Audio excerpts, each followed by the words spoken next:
for this. I could look things up online, ironically, like many of you are doing. I guess it really just helps learn the scope of things and how much gets affected when there's a decision about global trade. Yep, they're a ship, so I think we'll be able to see it.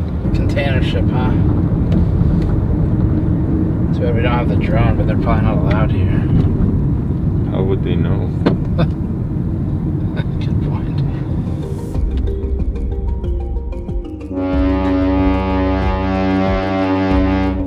The first 2 weeks of April 2025 have had nearly daily changes to the import policies and tariffs, especially in the US.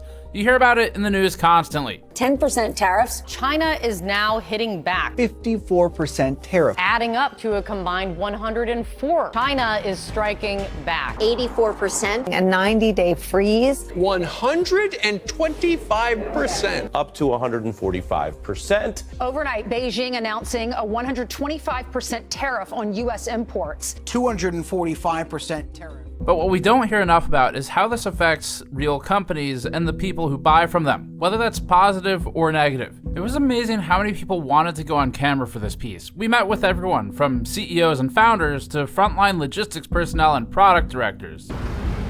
That's where we're going.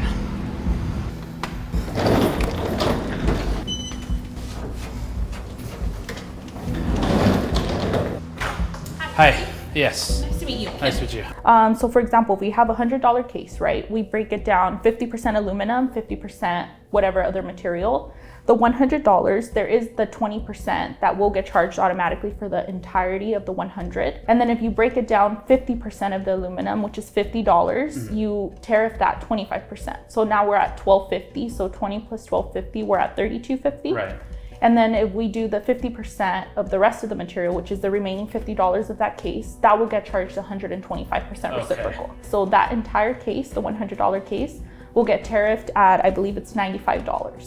Wow. Yeah. Okay. So now we're paying $195 for a $100 case. So what do you do? You gotta pay them. You know, like you can't abandon the container. You can do that, but there's potential lawsuit. Right. But it took me 25 years to build a relationship, the entire supply chain. I don't want to ruin my credibility. It's like, how are you supposed to come up with a plan when your plan 10 minutes ago is already like out the window? It doesn't make any sense. Pricing, I mean, we stopped shipping to US right now. And we are losing money on everyone we sell. So how much are you losing right now if you sell one of these at $140? I would lose $91.26. Jesus Christ. For a Y40. Fuck. Oh man. We even convinced competitors of 3 decades to go on camera together, even touring each other's US-based pre-built computer factories in City of Industry, California. That GN, which has shown a hypercritical spotlight on both iBUYPOWER and CyberPower pre-built PCs, can convince these 2 competitors to go on camera in each other's own American factories, says a lot about their uncertainty around tariffs. Is all your assembly in this building, or you have? No, we have multiple buildings. Okay. In the United States. Yes. All in of the it's in the US. United States. So usually we do have a lot of OT because of that whole tariff going on. We're not doing OT for the last few weeks. How many employees do you guys have? Here, around 200. And I want to point out some irony here. Right now, our solution is we're not shipping into the United States, and we're depending on other regions to be able to move forward. CyberPower manufactures their products here in America. Yeah. They don't have other regions to do that. I see where the irony is going. So at a certain point, we may not collapse because we're able to sell internationally, but CyberPower is effectively an American-based company. And what % of your business is in the US in terms of purchases, I guess, or orders, whatever? About like 80%. Wow. Yeah. Okay. 80% plus. Or more. All right. Yeah. Yeah, possibly more. It would be close to 80 to 90%. Do you think this kills some American companies? Not necessarily anyone's here at this table, but this is like a high stress event. This will kill some people. And the common theme talking to everyone wasn't necessarily the percentage amount of the tariffs or the taxes, but the instability, uncertainty, or unpredictability, using the manufacturer's words, of how these tariffs were rolled out. What do you think is the biggest problem or challenge with how these tariffs are being rolled out? forecasts change. The entire dynamic doing business changes on, they change on a daily basis. I think it's just like there's no consistency. But this time the problem is with it changing constantly, everybody's wondering like, oh, what's going to happen tomorrow? What's going to happen next week? But if it keeps changing, then we have no idea when this will resolve itself or normalize. I just hope there's more certainty. A lot has happened, like a lot of changes in the news cycle, a lot of like confusion. But yeah, this is very different. And I think the uncertainty of what's going to happen next week is what's causing all the markets to be very jittery. Yeah.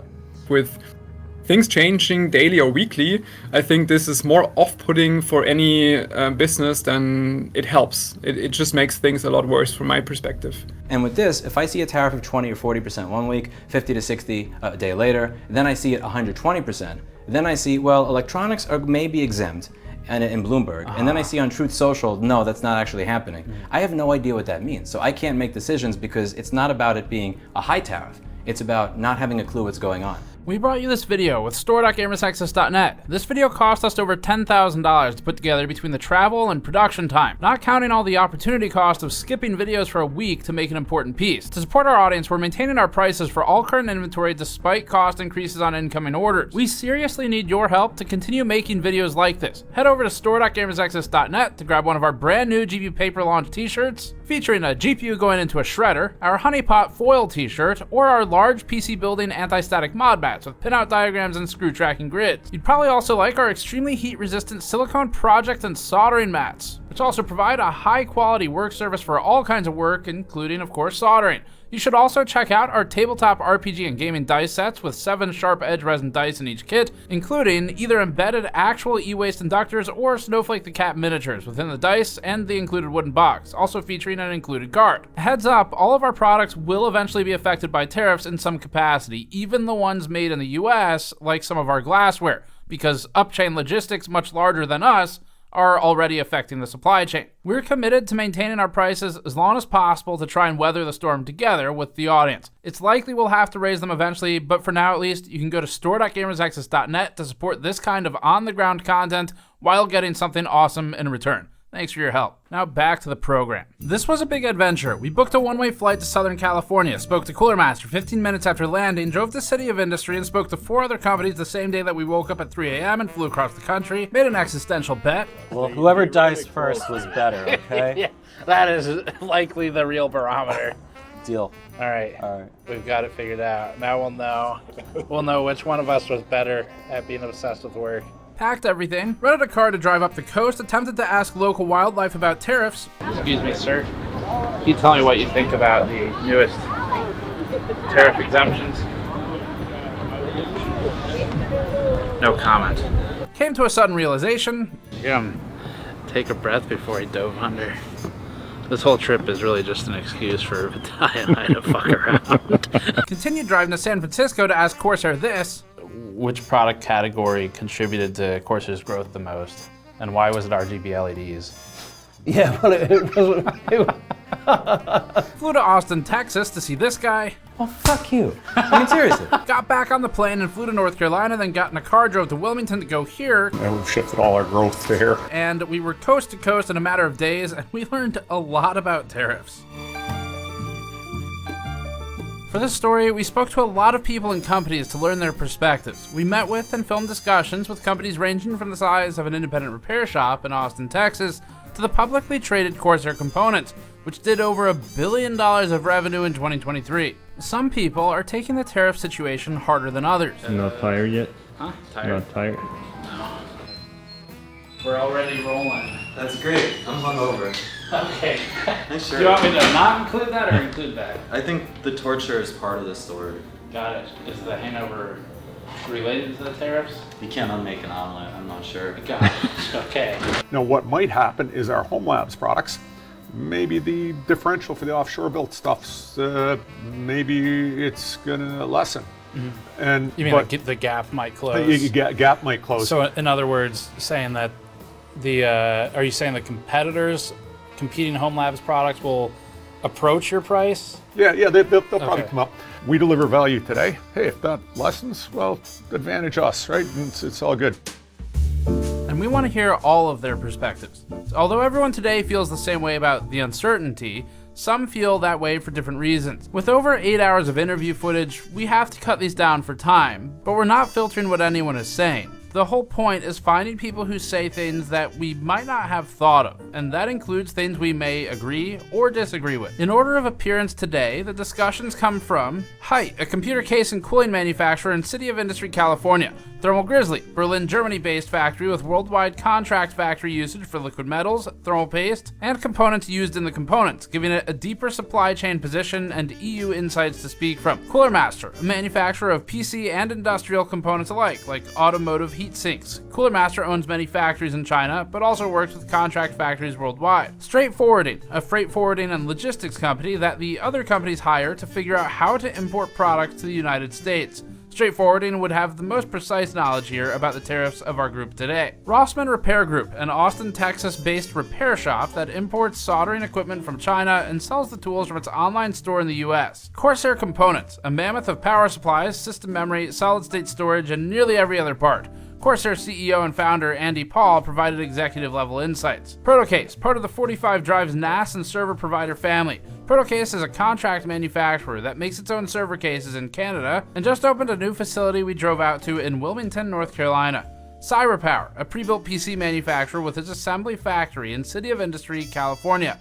iBUYPOWER, competitor to CyberPower, also with its assembly plant in City of Industry, California, and parent of Hyte. This was a huge trip with a ton of last-minute logistics on our side. To begin to understand any of this situation, though, we need to go back to the start of this journey of getting the story. It's been a quick one. A timeline would help start us off. We've tracked the evolving tariff landscape and we'll try to summarize its changes as briefly as possible. We're publishing the entire timeline with our sources on the website linked below, but here's the short version. The current US administration announced it would be imposing a 25% tariff on Canada and Mexico, but then decided to pause those tariffs before deciding to unpause them, and then they were paused again, but only for cars. Then some exceptions were made to take into account agreements signed regarding the USMCA, a North American trade agreement Trump signed during his first term. Beyond Canada and Mexico, the administration announced varying widespread tariffs on most other countries, including many that manufacture PC parts to this industry, like 32% on Taiwan, 36% on Thailand, and 46% on Vietnam, but soon let off the gas on that plan for 90 days and instead relegated most countries to a 10% across-the-board tariff. Meanwhile, new tariffs on China, not counting previous tariffs that have been in place, started out at 10%, only to rise to 20%, and then to 54%, and then 104%, before ultimately landing at 145% all in the last couple of months. Some of these even were happening in the middle of our meetings with these companies. The US administration most recently said that the tariffs may go as high as 245% on specific goods with inbound docking fees, so it's still developing. Eventually, some exceptions were made for electronics, which includes smartphones and computers, but then the president said that no tariff exceptions had been made, and that the administration is looking into further tariffs on semiconductors. As you can see, these are Schrodinger's tariffs. As long as you don't open the container, the goods are both tariffed and untariffed. And during our trip, the tariffs changed day by day. April 2nd, 3rd, 4th, 5th, 7th, 8th, 9th, 10th, 11th, and 13th all had developments in this timeline. But at this point, we can't predict anything, and our business relies on consistency and predictability. So when we asked the companies this question, do you happen to know what the tariff rates are right now? The answer changed based on the hour of the day that we spoke to them. Oh, there's 100+% tariff. All in all, we're looking at about 145 with the new tariffs imposed. Okay. Yeah. To our understanding, it's 145%. Okay. Yeah, that's general. Yeah, general. The big number. Okay. So the big number that we just had that is official as of last night, we have 125% plus 20% plus the 25% that happened in 2018. So that would bring your total to 170%. Here's why we're talking about all of this. Consumer prices will go up as a result of this activity. Some people may hold a view that this is a necessary short-term pain. Others may hold a view that it's unnecessary. We're just here to talk about what's happening. Manufacturers like Hyte, Meta PCs, Encase, Razer, Asus, Lenovo, Framework, Dell, and Nintendo have already been in the news for price increases, for duties being passed on to customers, or even just halting shipments to the US entirely and drying out that market. So do you guys send them somewhere else, the products, or yes, what? We try to reroute them to different countries, different regions. So when current inventory goes out, we're dried out. This becomes a complicated topic, with many branching valid reasons for price increases and some branch in less valid reasons. Some manufacturers may smokescreen and use this to increase prices more than strictly necessary, which we'll talk about today as well. For people asking, well, these companies are they're taking this opportunity to use the tariffs as a smokescreen to permanently increase the price. As for valid reasons, there are many. Most of you likely know that ordering more units gets a discount. We'll give you a real world example with us. If we order 23 t-shirts, we pay $4 more per unit than if we buy 100 t-shirts, and $5.25 more per unit than if we order 576 t-shirts. These are real price deltas for us. Here's a computer part example using some real numbers. The higher tariff cost causes reduced liquidity due to higher import taxes, which causes a reduced order volume, which causes a higher cost per unit due to worse economies of scale, causing higher tariff totals on those units because the cost per unit goes up and it's tariffed at the same rate, causing a higher cost of money via interest because most products are brought in on credit, causing the customer to pay more. There's a ripple effect that isn't as clean as just the percentage tariff. If you have higher cost from tariffs, does that then potentially impact your order volume? Absolutely. And if it impacts your order volume, then does it also affect your economies of scale and your price per unit? Yes. If, let's say, dollar volume stays the same, but your cost increases, that your economy scales and your quantity is just going to drop. So that might impact our overall quantities. Does that impact the average cost of the unit typically? Yes. The increase average cost per unit, increase cost, everything associates, potentially pass on to the end users. So if you paid $3 more per unit because you ordered 1,000 fewer units. Correct. Right. Yeah. The tariff is now applying against that $3 increase as well?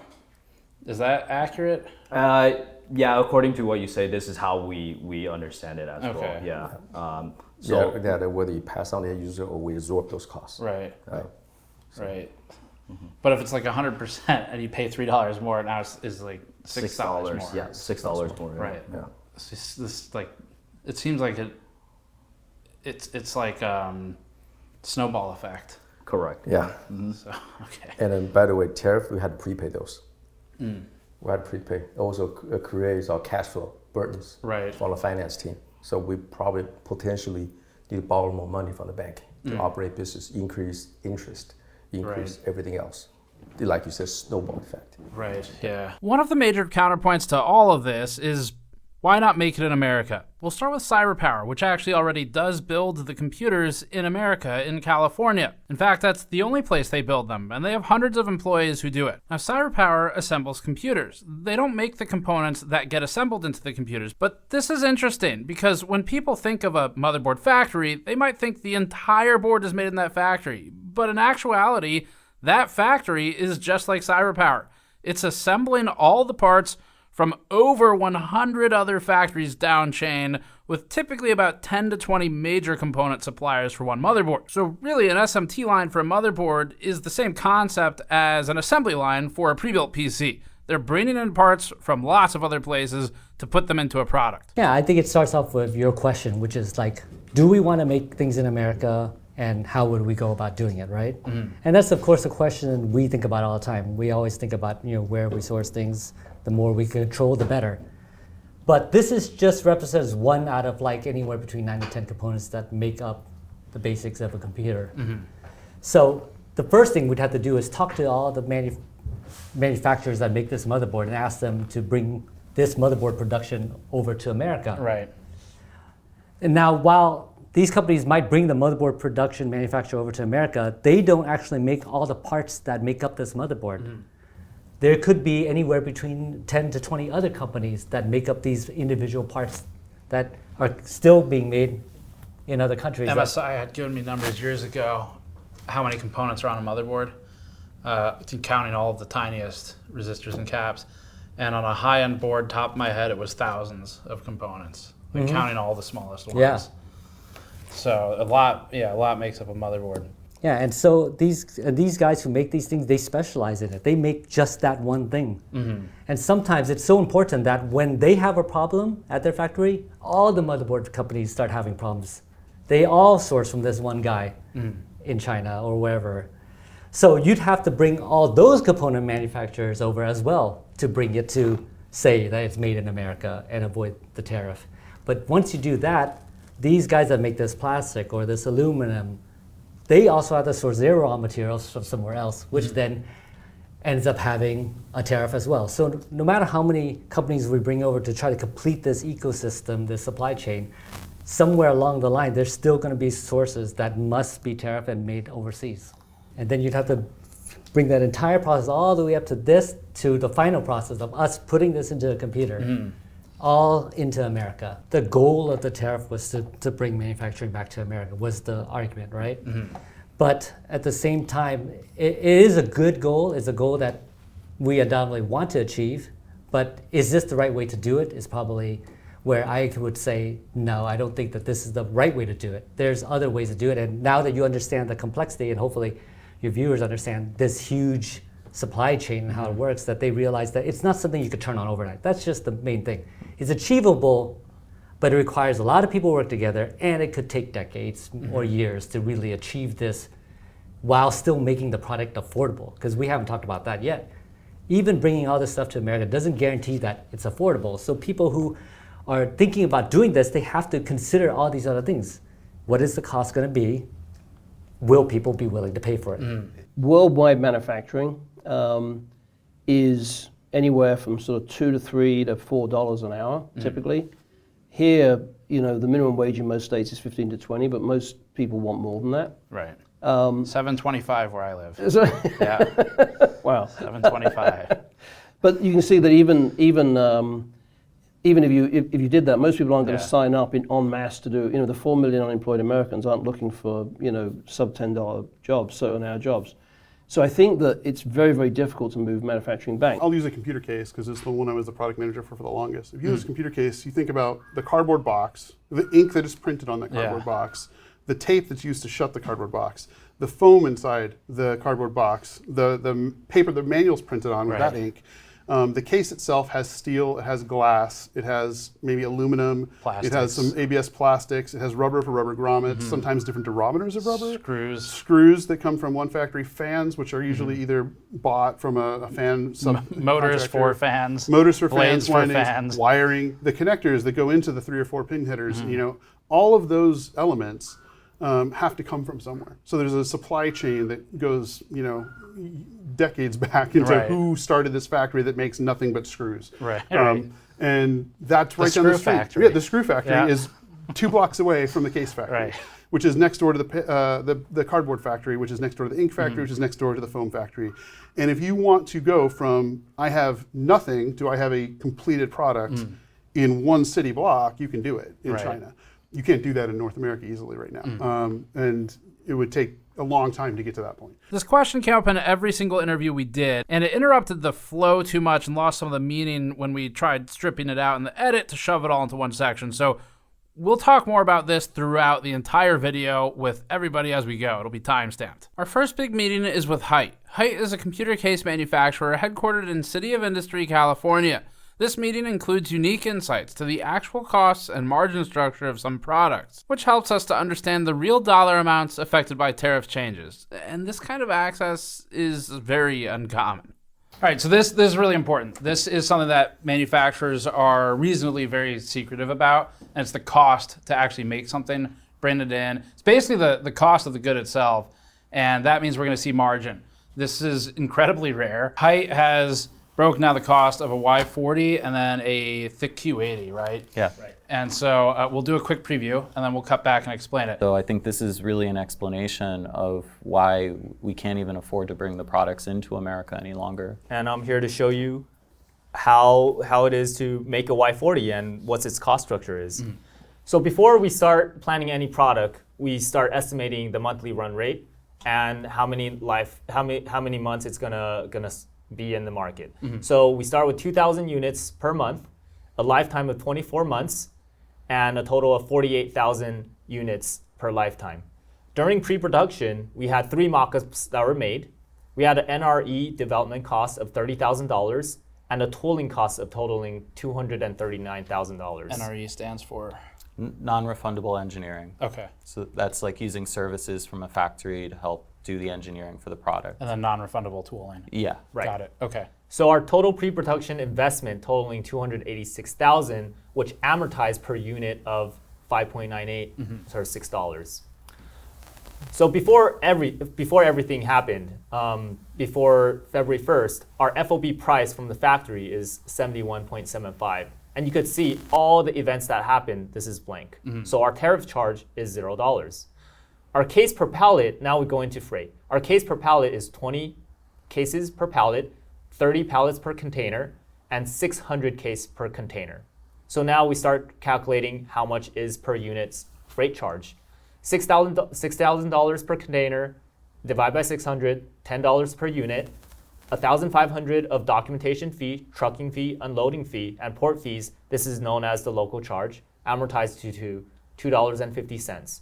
So the total freight charge per Y40 to bring into the US door to door is $12.50. So if we add up that all together, our FOB price is $71.75 plus the freight in $12.50, the storage fee of $2, and an amortized investment of $5.98. And this is all per unit. This is all per unit. Our landed cost would be $92.23. In order to sell at $129 MSRP and to have the retail margin of 25%, our Hyte margin would be $5.27 while we take 5% margin. Is that retail margin pretty standard? Retail margins are pretty standard. They are really hard to negotiate that percentage. Okay. This is basically nothing. Yeah. I mean, you might even call it a kind of loss leader, right? Yeah. This became a product that we were effectively just growing market share with, making about $5. And you can see the retailer, they have no problem with that because the retailer was still making their 25% margin. They're making $32.49 while we made $5.27. And this is pre-tariff, mind you, right? Okay. So, you can imagine now if you add any tariff to this, the response isn't like, oh, we need to go and reimagine how we build these things. It's this product is non-viable. We can't sell products at this price anymore. And this is how you get to potentially not bringing them to the US. Yeah. I guess. Shit. Yeah. All right. It gets worse. So. It gets worse. So 2018, there was a tariff called Section 301. It was a 25% tariff on certain items. The case was excluded, but that will end. It might extend, it might end during May 31st. So we put a price right here, so we'll show the cost a little later.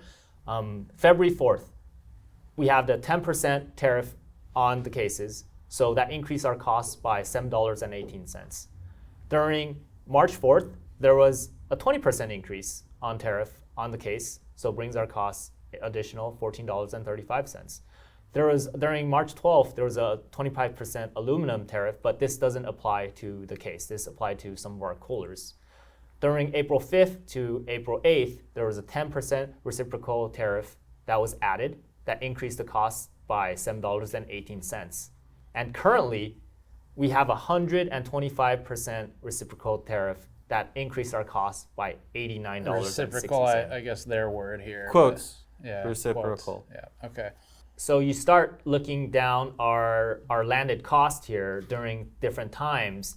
Now, during the first wave, it would be $99, and it increased to $106, $113, and then $196, and then May it would be $214 if they don't extend the exclusion. So $196.26. So you're $60 beyond what you want to sell it for, basically. Yeah, as our cost. Right. And the retail margin the margin's still the same. The retail profit has increased. Yeah, we increased the price. Originally it was $150, and then we had lowered it down to $130. But as a response to the tariffs, we had to increase prices. So it's back up to $140. Okay. And you can see that the retail margin has actually increased on their dollar. So they're making more profit than before. Right. And we are losing money on everyone we sell. So how much are you losing right now if you sell one of these at $140? I would lose $91.26. Jesus Christ. For a Y40. Fuck. Oh man. And I can tell you that the margin on like a Y70 Touch, it's worse. It's worse. We that touchscreen is the most expensive, lowest margin part in a Y70 Touch. And that's because, again, we're pushing to gain market share. If we charged what everybody expects their margin to be, this would not be a viable product in the market. Customers would not be able to afford that. We wouldn't be able to scale our quantities to hopefully eventually get our costs down. Economies of scale play a huge role here in balancing that pricing structure, and it's just not viable. This market, as it stands today with these products, it's not viable to manufacture and bring these products to sell in America. And then your worst case is $214. Worst case is the landed cost would be $214, and so we'll lose $109. So you're going to see companies be a lot tighter about only bringing in products that have the most guaranteed selling opportunity, right? So you're going to see maybe less colors or less special SKUs or less low quantity products and more just middle of the road volume. Yeah, middle of the road volume. Because imagine if you brought in a product, you paid the tariff, and then it sat in a warehouse and became aging, and then you had to lower it even further. The whole situation is it's too unviable. So that gets to a question. The sort of the one of the things I've seen posted, and maybe this comes from like a devil's advocate position. One of the things I've seen posted is the concept of this inventory was already in their warehouse. The tariffs came into effect. They're increasing the price because of the tariffs. But what about the inventory that was already there? Now they're making more money. Yeah, isn't it? I mean, it's all about scale, or like you're going to extrapolate this, and so you could already see where the margin that we were making on the inventory that came in before the tariffs, any tariffs, we're making $5 of margin. We're rolling in it, right? Big money, dollar signs, we're making $5 on margin on what came in before the tariffs.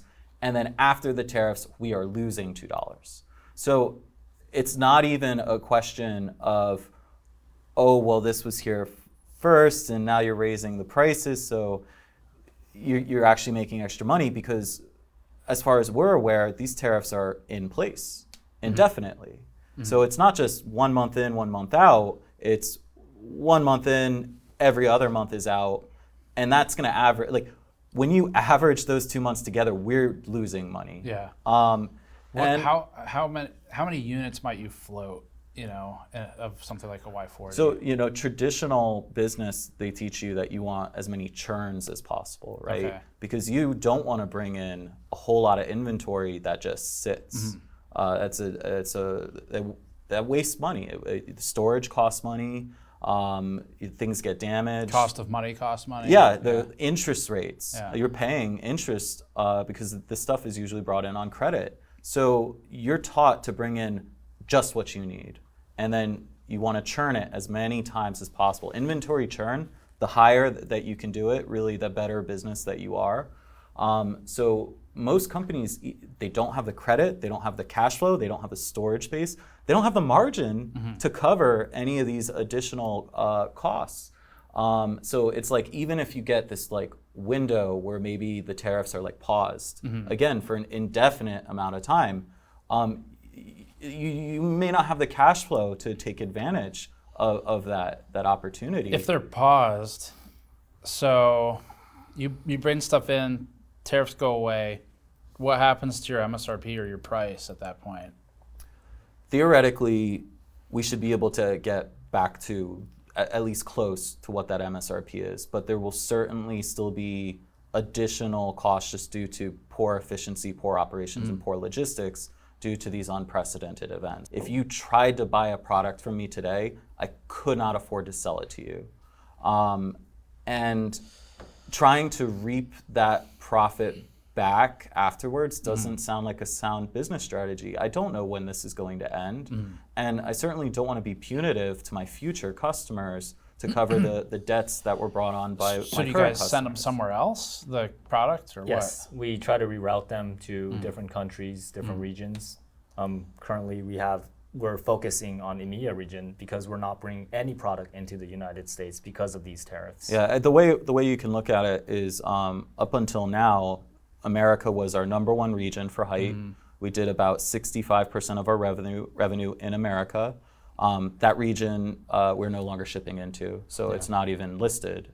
It's not in our top 3. It's not anything. So when current inventory goes out, we're dried out. That's We'll it. just have to wait until we have another strategy to fulfill the U.S. inventory. So if most of your marketing efforts have been in customer acquisition spend in the U.S., you're gonna have new costs to try and get people in countries you may not have targeted before. And those are investments in those regions. Right. Right. But So those costs are also, I guess, lower than what you're facing here.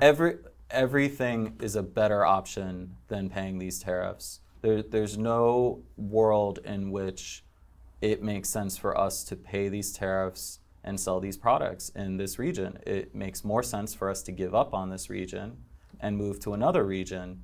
Right. Yeah, I've never said that out loud. I've never said that out loud. That's a hell of a statement. And then I don't know if this is what you want to get into now, but the looming question is like, why don't you just make them in America? I do want to get into that. One question before that, well, maybe two. One is, so Jeff, looking back at your numbers here, if we take, let's say the second to worst case scenario, that $196 landed cost, what would you, to keep the same margin you were at, assuming you're even okay with that, what would your new MSRP have to be? It would be $329. Fuck. For a Y40. Oh, God. And we would still be making $5. The Y70 Touch Infinite is. Where does it land? $600-$700? Yeah, like easily. $600-$700. And I want to be clear. We probably take less margin even before the tariffs than most of our major competitors because we're trying to the grow. young upstart that's trying to gain market share. If you ask a lot of people, they don't know who Hyte is. Well, if the retailer sells an $800 case, they're pretty happy, I guess. Oh, they're. Yeah, we haven't heard any objections from them. Oh man. But it turns into, our consumers really going to start paying for a $800 case? No, I mean you're going to sell. Right? I mean, even before Case Labs tried that. Those were made in America too. I know. Yeah. And think about the customer education on this whole thing. Is like, how do you communicate that this is the situation? We would raise these prices and people would protest us because they would think that we're taking advantage of this situation to make extra money, or we couldn't possibly make a little bit less margin, so the customer's got to pay. That customer education journey is so difficult. Before the U.S. manufacturing question, you had a Q80, right? You want to run through that one, same kind of speed? Yeah, we could run through the Q80. One of the key things with the Q80, because it's going to stand out, we have negative margin before tariffs with retail margin added. This was a product that we developed effectively with a strategy of going through core, doing pre-orders, and that most of the customers who would be interested in our liquid coolers are more familiar with our brand and more comfortable with ordering directly from us. So you can see the product right off the bat is non-viable for retail. Right. Yeah. Right. Not even a loss leader, like non-viable. All right. Okay. Got it. It's not a Costco. It's not a Costco chicken. It's like 10 Costco chickens. Okay. All right. Okay. So running through the same exercise, we estimated at 2,000 a month, 24-month life cycle at 48,000 units total lifetime. We did two mock-ups. We have certification for worldwide around $7,000, NRE of $40,000, and a tooling charge of $32,000. Total pre-production costs around $97,000, amortized to around $2. So there's different tariffs that hit our Q80. There's the 25% Section 301 that was set by the previous administration back in 2018 at $44.51. So for every cooler, that's the charge. It wasn't excluded. So that would have to pay if we bring that cooler in now. For coolers, we put more in a container, around 90 coolers per pallet and 30 pallets per container. So per container, we could bring in 2,700 units. Now the container charge and documentation fee, trucking fee, and loading fee doesn't change at 6,500 added together. So that brings to $2.78 per unit freight in. So our FOB price from the factory is $178, and our freight in is $2.78. Our storage fee is 50 cents per unit, and our amortized investment pre-production was $2. So our landed cost is $227.88. And if we were to sold it to retail stores, we would be losing $20 before anything. And you could see on the tariff, 25% Section 301, there's the 10% that was added in February, there's the 20% that was added in March, and then during March 12th, there was a 25% aluminum charge that was added to any product that had aluminum in it. So the tariff charge on this product after April 8th is $303?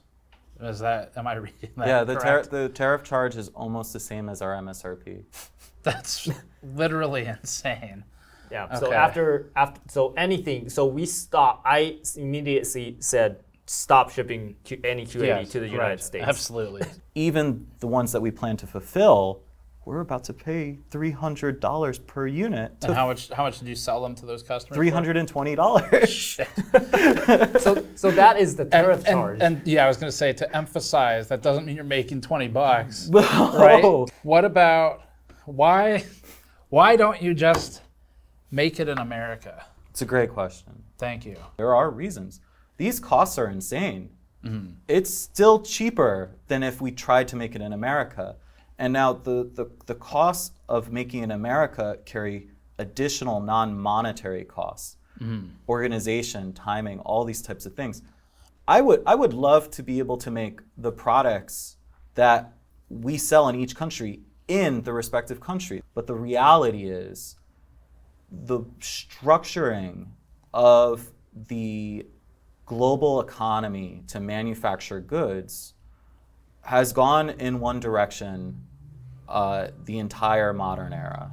And even just to try to pivot outside of China to reduce the pain, where there is actually already manufacturing that has been happening. Far more manufacturing has been happening in Thailand, in Vietnam, and in India than in America. And that change is very difficult. I can't see it happening for all of our products inside the next 15 years. There is an incentive to just not be in China. That's the communication I'm getting from the current administration. So we're going to try to move out of China to Thailand or Vietnam, which comes with its own associated of risks. As of right now, the initial cost estimates of just the inefficiency of manufacturing outside of China, it's an extra 30 to 40% on top of the cost. The workers may not be as skilled, you may not be able to reliably get materials, the machines may be at capacity, so you may not be able to get production space. There are all these additional costs, and that's in nations that are already somewhat prepared to absorb this manufacturing excess.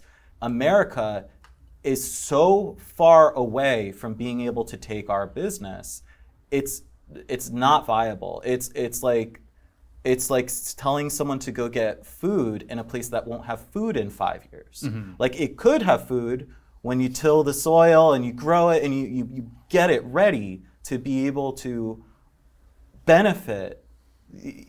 But that you have to understand that takes time and that takes effort. A lot of the companies, I would assume, like you guys, don't own the factories making these things. No, absolutely not. I think that's probably a misconception too. Yeah. Because it's not as easy as Hyte takes Hyte's factory and moves it. It's Hyte takes its business from a factory and moves it. I can tell you that 99% of the factories that can make computer cases in China cannot make our computer cases. To bring that into America it's not viable. Even to bring it in Thailand and Vietnam, it's unproven. It's commodity. It's special. Yeah. Right. So I would love to bring these products to America, and if this administration can set forth some reasonable plans, and perhaps doing it in waves so that each industry is timed to be able to get their chance. Because right now, it's just like, even the products that people currently make in America have gotten more expensive because there's so much tariff incentivization. The whole thing is just growing inflation. So making the product in America, I want to be very clear, not only do I not see a path to do that in the next 5 years, inside 5 years, I do not expect that it will be cheaper to make it in America if I can make it in America. And that's a big risk for me to take if I may not have any customers to be able to afford it. Right. It's frustrating. I would love to do it. Yeah. Up next, Thermal Grizzly. Thermal Grizzly is a manufacturer of liquid metal, thermal paste, pads, and cooling blocks. And because it deals so much with metals, it also deals with a lot of unique export and import controls.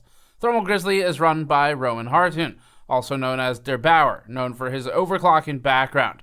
This meeting includes unique views from someone based in the EU, including with manufacturing there, who also ships to the US. We recently toured Thermal Grizzly's factory near Berlin, Germany, where it's doing some of its production in its headquarters. That'll be a separate video in the next week or so. So do the tariffs affect you? Because we've been to your Germany factory. There's a video coming up on that soon. And you also still make stuff in China, right? Some stuff. Yeah. So do the US tariffs affect Thermal Grizzly? Yeah, for sure. I think sales-wise, about 20% of our sales go to the US currently. And with tariffs directly increasing the prices for the customer, I would definitely expect that the sales volume in the US would decrease, yeah. We had also shops reaching out to ask, asking what we can do to help them, if we can, in theory, lower the prices to make up for the tariffs. We also had shops directly asking us in order to, directly pay for the tariffs, basically, which is for us just not possible. Like for most of the products, we have a quite reasonable margin, somewhere between 30 and 50% typically, sometimes lower, sometimes higher. And if we would have to, let's say, make up for 25% of the tariffs, then I wouldn't be able to pay my people anymore. Like that wouldn't make any sense for us. Like that just wouldn't work. Right. So at that point, what would you do if the retailers are demanding Grizzly to pay for it? If Grizzly says no, and you hit a stalemate, I mean, what happens? There's only so much we can do. I mean, in worst case, we will have to reject the order, and then maybe a product will no longer be available in the US. That might be a consequence. For us right now, it's also figuring out, because some products are made here in Germany, some are made, for example, CryoSheet is made in Sweden. Then we have some paste that is made in the US. We have some paste that is made in Taiwan, some that is made in Japan, some in China. And then we have to figure out, which product can we use where and how to distribute it. Some products might eventually just no longer be available. So there's not much we can do about it eventually.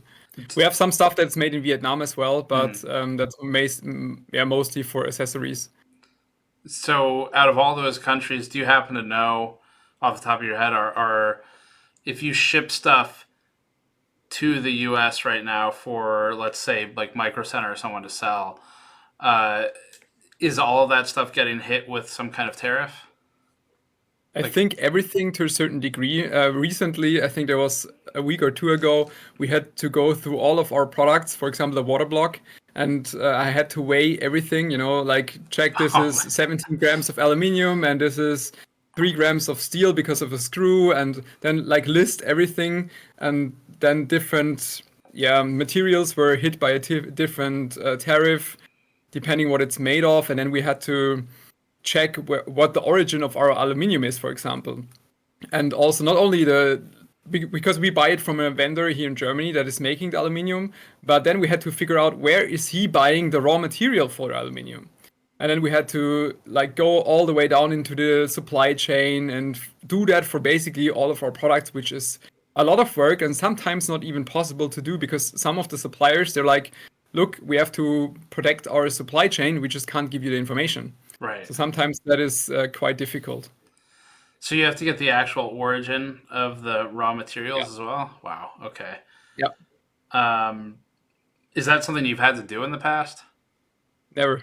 Okay. Never. In like 11 years of doing this, it's the first time. We always had to give the origin of the product. Obviously, that makes sense. Like, where is it manufactured? But sometimes, I don't know, I buy a silicon oil in China, for example. But where do they buy the raw materials for making the silicon oil? They might not even give me the information. And that's sometimes making it incredibly difficult. And also, from my perspective, not really in proportion to what we're doing. If you guys sell in Europe, do these tariffs affect you in any way? No. Okay. Like if whatever we do outside of the US, the US is the US, but there's also still the rest of the world. The rest of our 80%, there's the US, and then there's everything else. I'm glad you put us in the middle. That's exactly how it should be. I give you that, yeah. Where ultimately does the cost go? So if you ship something to the US and somebody has to pay that, so maybe that's the retailer buying the pallet has to pay it, whether or not you agree to compensate them, whatever. But is that the end of the story? Retailer pays the tariff? No, it's the consumer that pays for it, It's that's what people maybe don't want to hear, but in the end, if we ship it to the company that's importing it to the US, they will have to pay for the tariff and they will have to move forward this cost to the customer. There's no other way. I mean, I can't imagine, because we also know what kind of margin the shop has, right? Most shops also have a similar margin to what we have. They might have, 20, 30, 40% margin. And if they have to get rid of 25% of that, it just wouldn't make sense to stay in operation. So ultimately, the customer pays for it. There is no other way. Do the tariffs that the U.S. has implemented affect in any way Grizzly's plans for manufacturing? I mean, do you consider them at all? Not really, to be honest. I'm not against manufacturing in the US. That's certainly something that is interesting. But for me as a business owner, what is happening actually pulls me away from that, because to me it feels like we are in a very unstable situation. Things change on a daily basis, and for any business, for any operation, drastic and sudden changes is the worst thing that can happen. We would need to know how far can we plan into the future, like for what happens in the next 5 years or in the next 10 years. Would it make sense to establish manufacturing there or not? But with things changing daily or weekly, I think this is more off-putting for any business than it helps. It just makes things a lot worse from my perspective. Right. And then last one, here's some context for people. So, like I said, we have the separate full thing on the factory, but to get people introduced to it, can you give me some information about the factories that you've brought to Germany? What made you want to do it? Roughly how many staff do you have there? What kinds of things do you make there? Just kind of some background information. Because a lot of the reason I ask, just so you can frame it, but a lot of the companies we spoke with, most of them don't own any of their own factories. And so it's all contract, and most of that's in Asia. So Grizzly is a bit unique here. Yeah, we saw this kind of thing happening. Maybe not so much with the US, but we were more afraid of what's happening with China, to be fully honest. And that's why at a certain point, I think it was like 5 years ago, roughly, we already thought about just getting a good proportion here. So we started making plans for setting up this factory thing and getting machines and stuff. So right now we have, in this facility here, we have 37 people, but it's only production and research and development. And then we have another one where we do the logistics.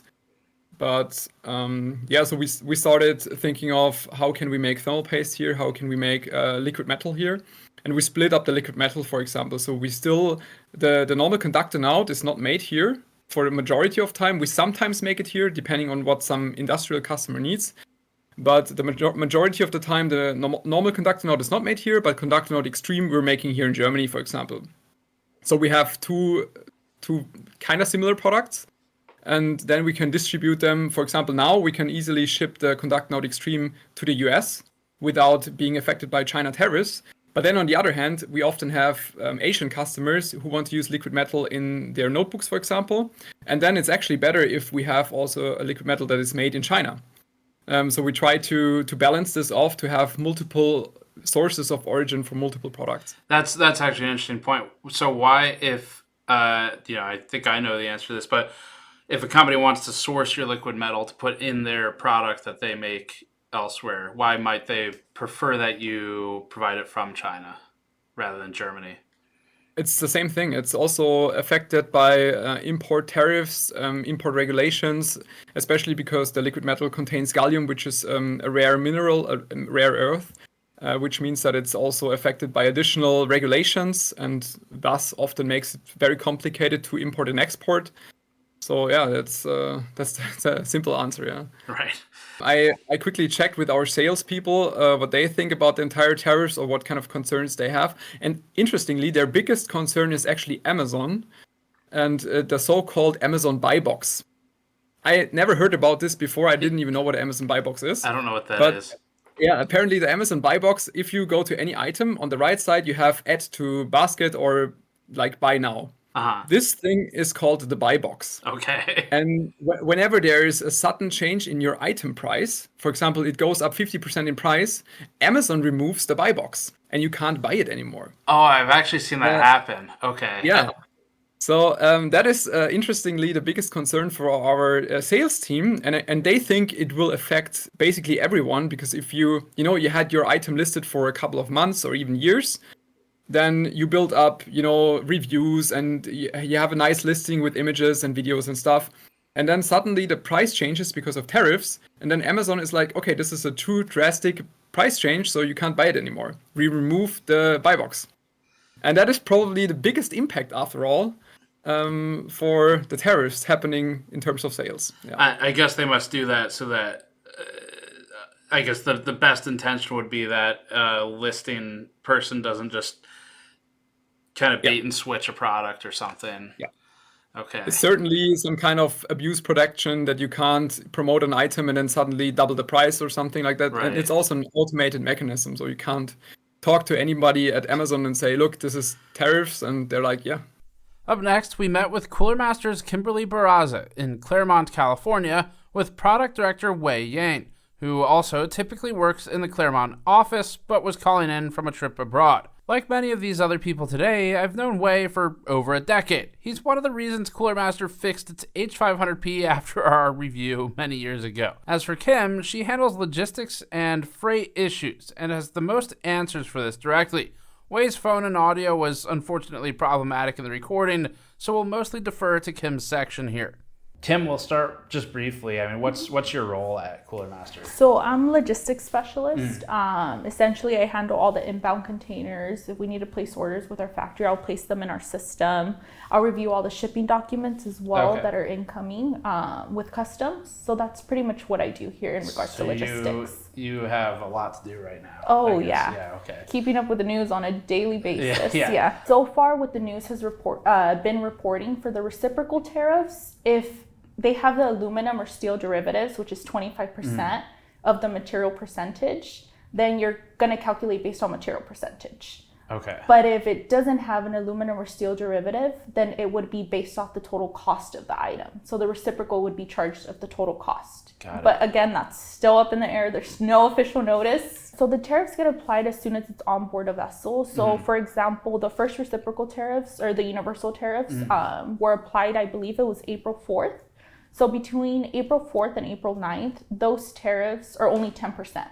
anything onboard data vessel after April 9th will get charged the reciprocal tariff. So as long as it's on the vessel after April 9th, I believe it's 1201 EST, then that will get charged the reciprocal tariffs, which right now is at 125%. Right. Yeah. Okay. Wei, are you guys considering, I've seen in the news that like Razer, Asus, car companies, like Hyte, all these different people are not shipping into the US right now. Is that something that Cooler Master is considering? So before all the news hit, we already ordered close to, I want to say, 4,000 pallets of products, and we placed order and purchased materials already. So we are at point of no return. Does it feel different right now from previous, like from historically? Essentially, yes. I mean, it's pretty much 24/7. Being on call with the forwarders, contacting brokers, contacting or attempting to contact customs. Right now, it's a little bit difficult to get them on hold because I'm assuming they're just getting an influx of calls, just trying to get the latest news. Because at this moment, it's pretty much just social media or news that outlets that are coming out with the information. Right. There's no official notice yet, so it's very difficult to get anything certain. Forwarders attempt to give us an official note from them, but they do like to wait for customs to officially put out a bulletin or official letter on their end to certify what tariffs are going into place. That it would probably be good to define something. So you mentioned forwarders, brokers, then of course customs or CBP. So what are forwarders and brokers? What do they do? Forwarders are the ones that help us import the shipments. Brokers are the ones that help us with all the legal documents when it comes to customs. So they're the ones that help us clear customs, essentially. Okay. Yeah. Right. So it's a little bit all over the place, right? We have the 25% tariffs that were executed back in 2018 when Trump was first president. Right. Those have a certain list of exclusions. Then we have the 10% that he executed, I believe it was February 4th. And then he did an extra 10% March 4th. So now we're at a 45% if the exclusions don't apply for the first tariffs imposed. And then we're moving on to the reciprocal tariffs. Okay. So right now, I believe the reciprocal tariffs are up to 125. So all in all, we're looking at about 145 with the new tariffs imposed. Okay. Yeah. If we kind of create a hypothetical situation like a $100 case or something, and the case has probably some steel in it, maybe a lot of steel, and there's some various other pieces like plastics. So, I mean, based on your understanding right now, and again, for everyone watching, this stuff changes constantly. So when this airs, things might be different. But based on your understanding right now, how does that potential tariff break down? So right now, the HTS code for case is not under the steel derivative. So it would have to be under the aluminum derivative. And there's a bunch of HTS codes that they came out with to apply specifically for that tariff. So for example, if we have a $100 case, right? We break it down 50% aluminum, 50% whatever other material. The $100, there is the 20% that will get charged automatically for the entirety of the 100. Okay. So we're up to 120, I guess. Yes. Well, yeah, 120 or $20 for just that specific tariff. Right. And then if you break it down, 50% of the aluminum, which is $50, you tariff that 25%. So now we're at $12.50. So 20 plus $12.50, we're at $32.50. Right. And then if we do the 50% of the rest of the material, which is the remaining $50 of that case, that will get charged 125% reciprocal. So now we're at $62.50 for just that portion, the 125. So that entire case, the $100 case, will get tariffed at, I believe it's $95. Wow. Yeah. Okay. So now we're paying $195 for a $100 case. So I know there have been exclusions in the past, like when a product just couldn't be made in the US. I don't know who wants to speak to this, but do those still exist? Or what's the process to getting exclusions? So essentially, the government will come up with a list of exclusions. I'm not exactly sure why they base those exclusions on why they do it, but there is certain exclusions that they may apply for importers. So essentially, it's like you mentioned, a product cannot be manufactured here in the US, or there's enough evidence that it's difficult to manufacture here in the US, as well as providing a benefit analysis to manufacturing outside of the US. So there's certain documents that need to be provided. So such as lower labor costs, reduce overhead costs. It just really depends on what the government's looking for to be able to provide those exclusions for a certain company. But essentially, like I mentioned earlier, we are at a point of singularity with the reciprocal reaching at 125%. Right. So it's more or less not like if they raise the tariffs, it doesn't really make a big difference anymore, right? It's already at 125%. He can do 200% and it's going to affect a lot of companies. Yeah. Importers might get deterred from importing because of the 125%. If they're already deterred at 125%, if he increases any more, it's not going to affect their decision on importing or not importing, essentially. What would you say are sort of the real world impact? You know, what do you think is going to happen, basically? Essentially, people are really going to get affected in terms of their jobs. They're going to companies are going to start closing, jobs are going to start decreasing. So essentially, I think that's going to be the biggest impact because a lot of companies can't maintain their operations with the tariffs. It's going to affect them a lot. So if they don't have that type of cash flow to be able to sustain the business during the time of the tariffs, and again, it's so uncertain, it's going to affect a lot of people's livelihoods. Right. One thing I'm really curious about as a thought exercise for both of you. So is there, this is another thing I don't have an answer to. Do you think there's anything positive that can come out of the current tariff situation? Like if we just, devil's advocate, right? Like from Cooler Master's perspective at least, or maybe personally, but do you guys see anything positive there? If the president decides to, exempt the tariff on May 31st, imagine what will happen, right? We will have an influx of products everyone that brought in, and now we have products sitting here that we're forced to sell it because there's no more tariff. Then it becomes a price war in the market. Kim, what is your, do you have anything you want to sort of just address? Like, are there any misconceptions you're seeing commonly online or elsewhere, or user comments, or? I mean, I think the primary misconception is that tariffs are paid by the tariffing country, so the countries that get tariff, not necessarily the importing country. I think that's the biggest misconception, which isn't true. So the importer has to pay that tariff, and then we have to eat that cost or give it to our consumers, essentially, to maintain our business. I think that's the biggest misconception that I've seen so far with everything going on. I would definitely agree with that, Yeah, I mean, it's China's not paying the 100 and whatever percent. 25% tariff, yeah. So in this case, Cooler Master or whoever it would be. Anything else you guys want to add? I just hope the tariff goes away, because if it doesn't go away and it stays, a lot of smaller companies gonna be out of business, and millions of people gonna be out of business because a lot of small SME owners out there, and they can't afford to pay the tariff because you have to pay the tariff in advance before you can sell the product. So essentially, you have to pay for the product first, pay for the tariff, and then you sell the product, and you have to collect the money probably net 30 days or net 60 days later. And a lot of companies just can't afford to do that. And we see a lot of companies being laying off people already. So it's just not going to be good for the livelihood of the U.S. employees or people that's living in the U.S. Essentially, just what Wei said as well, I just hope there's more certainty as well in the whole tariff situation, the whole back and forth. News coming out one day, different news coming out the next day stops. So we can have a more, I don't know how to put it, a more, I guess, structured future with the business. Yeah, essentially that's my take on it. Stability. Yeah, more stability.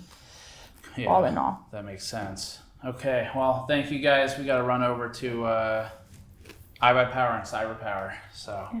No, appreciate it. Appreciate you stopping by. Thank you for joining me. Thank you. Wei, I would shake your hand, but we don't have the technology. So.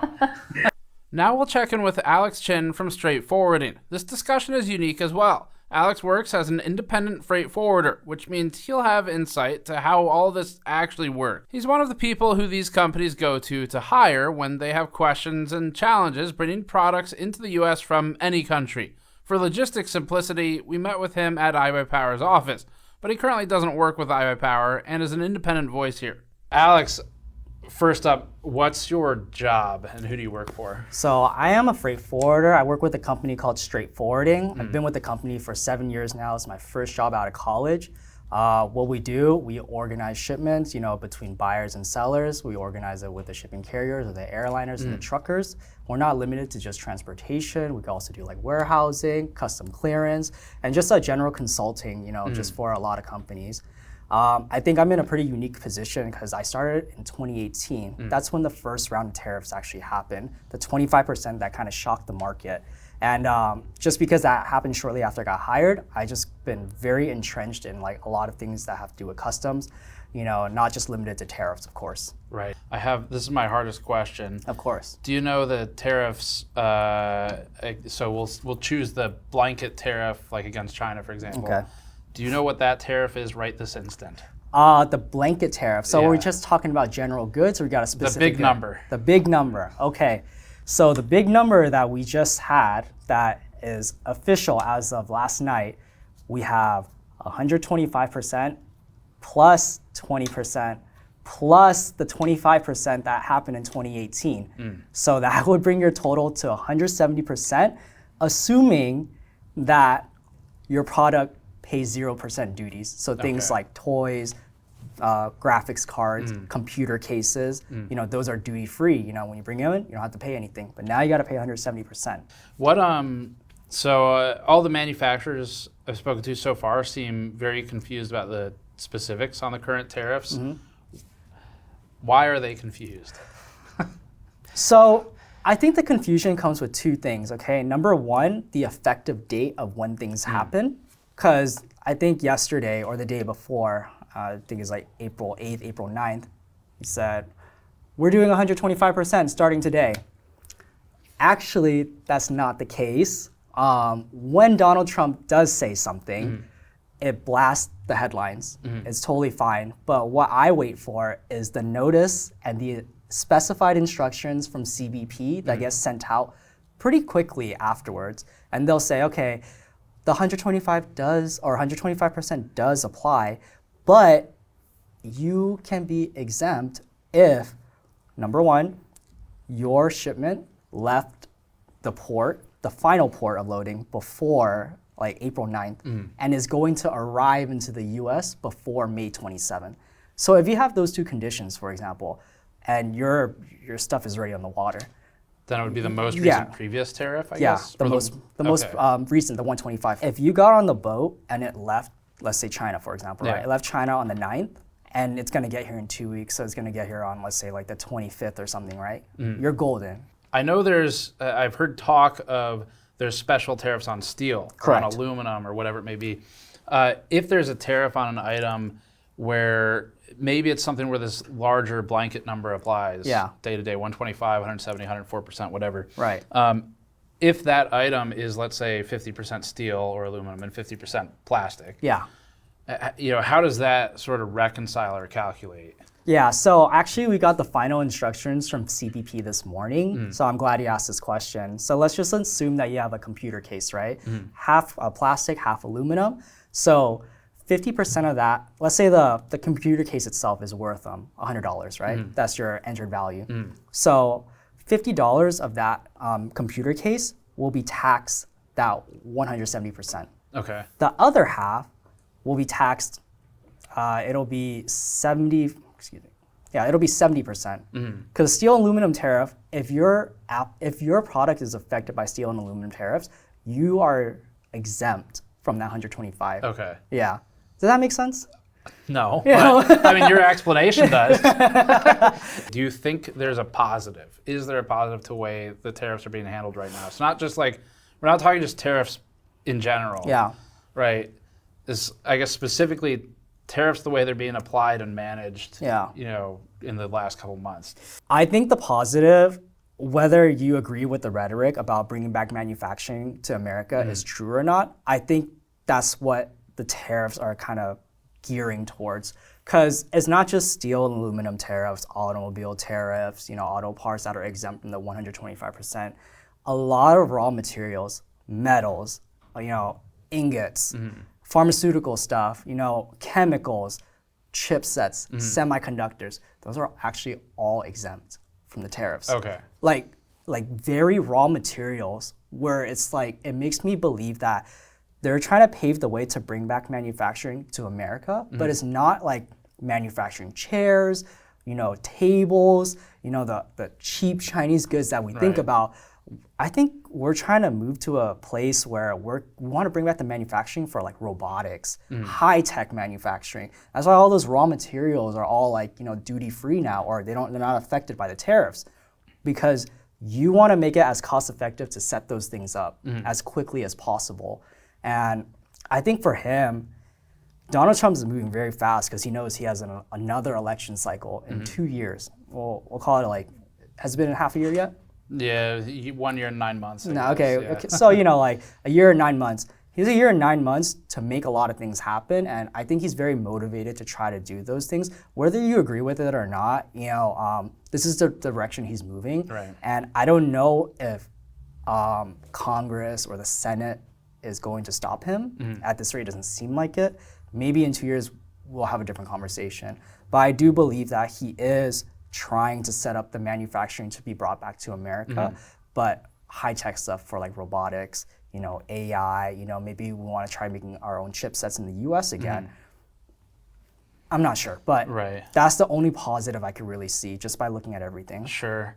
What happens if a manufacturer hits a point where the items ship, and with the current tariffs, they say this is actually no longer worth even bringing to the country? Yeah, it's not viable to have it, to like even bring it in anymore, right? Right, so if let's just say it's in the middle of the Pacific right now. What are your different options? I would recommend that we ship that container back. We don't even let it get out of the port or anything. Just export it back to your manufacturer. Talk to your manufacturer and say, hey, look, I already paid for this. That's why it's on the boat halfway here. I paid for this, but you know what situation is going on right now. You know that this is gonna kill me if, let's just say a $30 million container, you really think that someone has another $35 million just to put up front to bring it in before you even sell it? It doesn't, you can't operate a business like that. The second option I would recommend, it's called a foreign trade zone. So this is like a third-party logistics warehouse. It operates just like any other warehouse, but they're special because you don't actually have to clear customs to bring your product into the state and into their facility. And you pay duties as you start withdrawing the units out of the warehouse. It's almost like a bank, I guess. Yeah, it's almost like, we're gonna have it physically in the US, but to customs, it hasn't officially entered. It's a foreign... It's a foreign area. Okay. Kind of like Terminal 1 at the airport or something, like once you get to that point, you got all these duty-free stores, whatever, all these foreigners just all in the same place. It's kind of like that vibe where... So basically you store your $30 million of GPUs in this place because you don't have another $30 million to import it all. Yeah. You pull your whatever pallet at a time. Yeah, one pallet at a time, you pay the duties for that pallet, that single pallet. What is... There's got to be a catch or a cost. Yeah.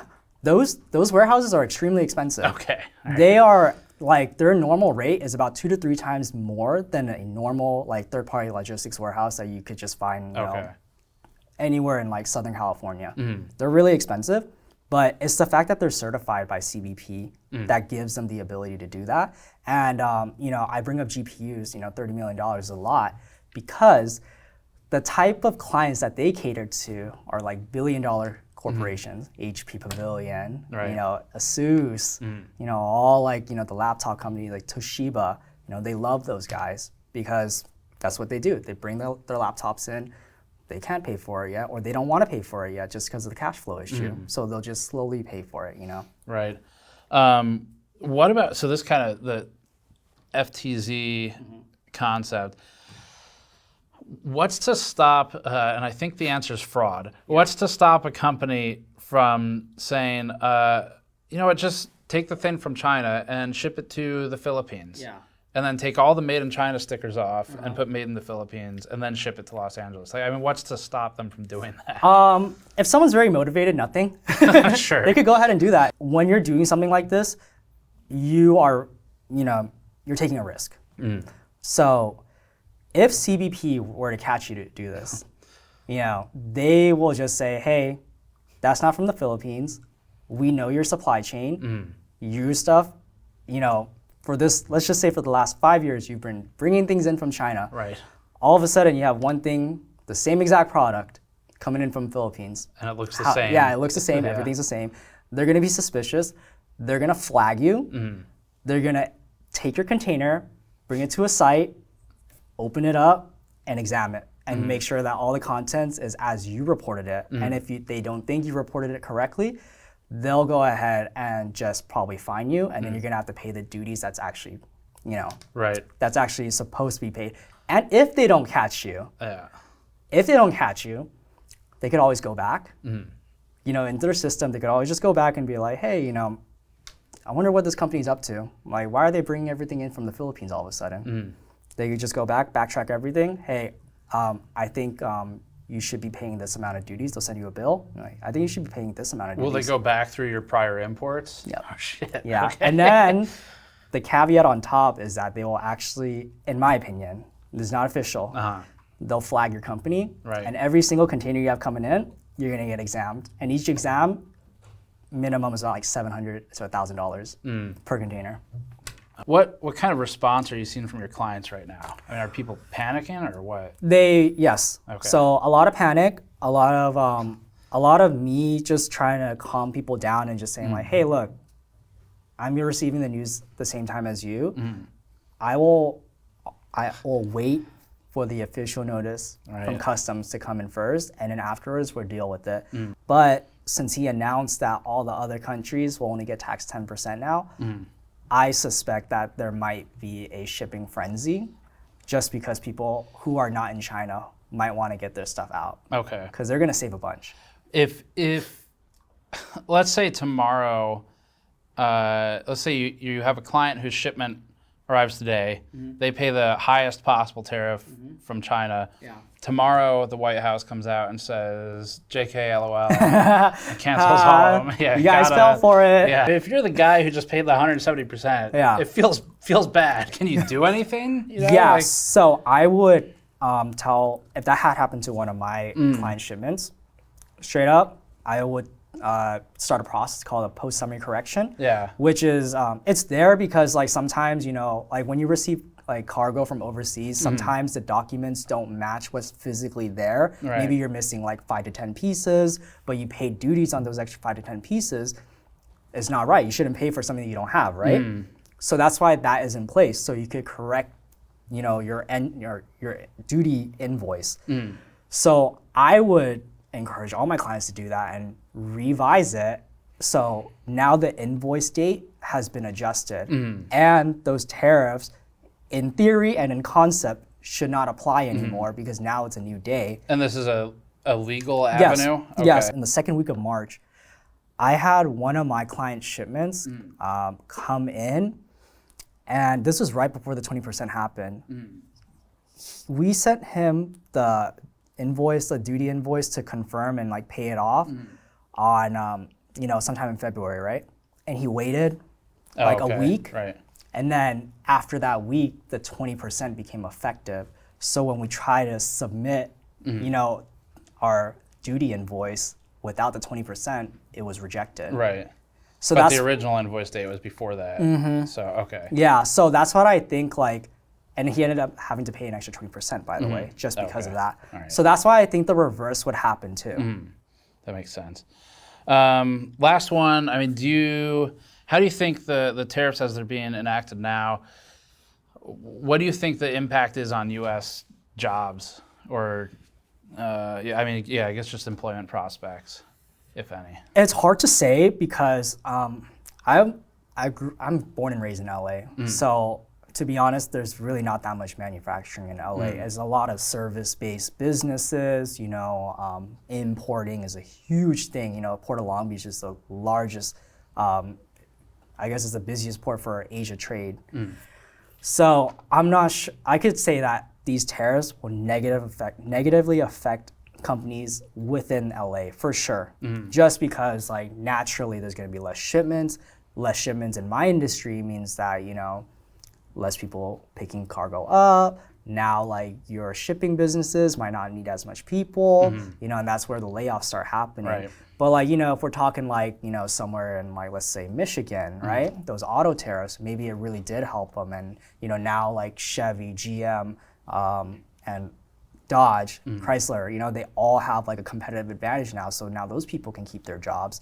You know, I'm not sure exactly what those people's perspectives are, but I could imagine, you know, if you feel like your job is secured for at least another year and you're unionized, you're pretty happy. Right.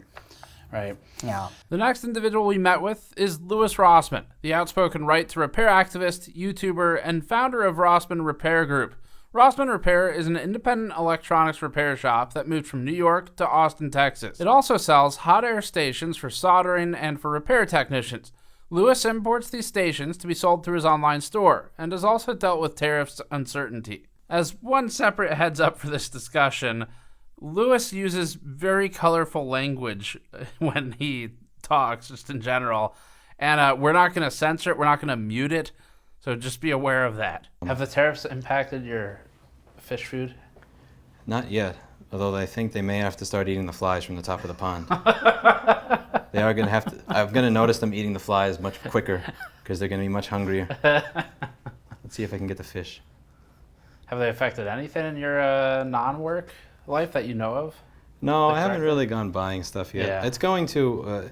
All that stuff is going to happen in 3 to 6 months from now. Yeah, that makes sense. I had stock of these already, so Yeah. it's not like it already happened. And this is an order that I already had placed, so it's not going to affect this one.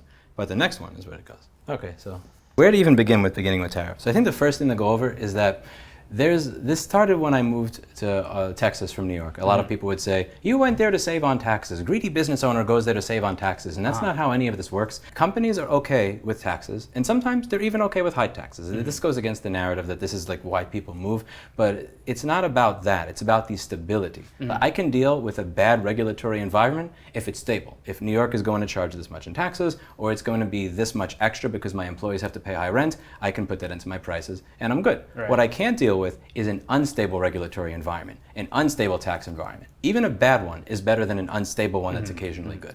I'm okay with paying these taxes or increased taxes, but it's when you say, we're not really sure how to interpret this law, so give us 1.2 million, that's when I'm out. And with this, if I see a tariff of 20 or 40% one week, 50 to 60 a day later, then I see it 120%, then I see, well, electronics are maybe exempt, and in Bloomberg, and then I see on Truth Social, no, that's not actually happening. I have no idea what that means. So I can't make decisions because it's not about it being a high tariff. It's about not having a clue what's going on. What? Let's give some background. What are these? These are hot air stations. I use a hot air station when I'm performing repairs. It allows me to desolder chips off of the motherboard. And if you want to buy one in America, I believe the only company you can get it from, correct me if I'm wrong, is Pace.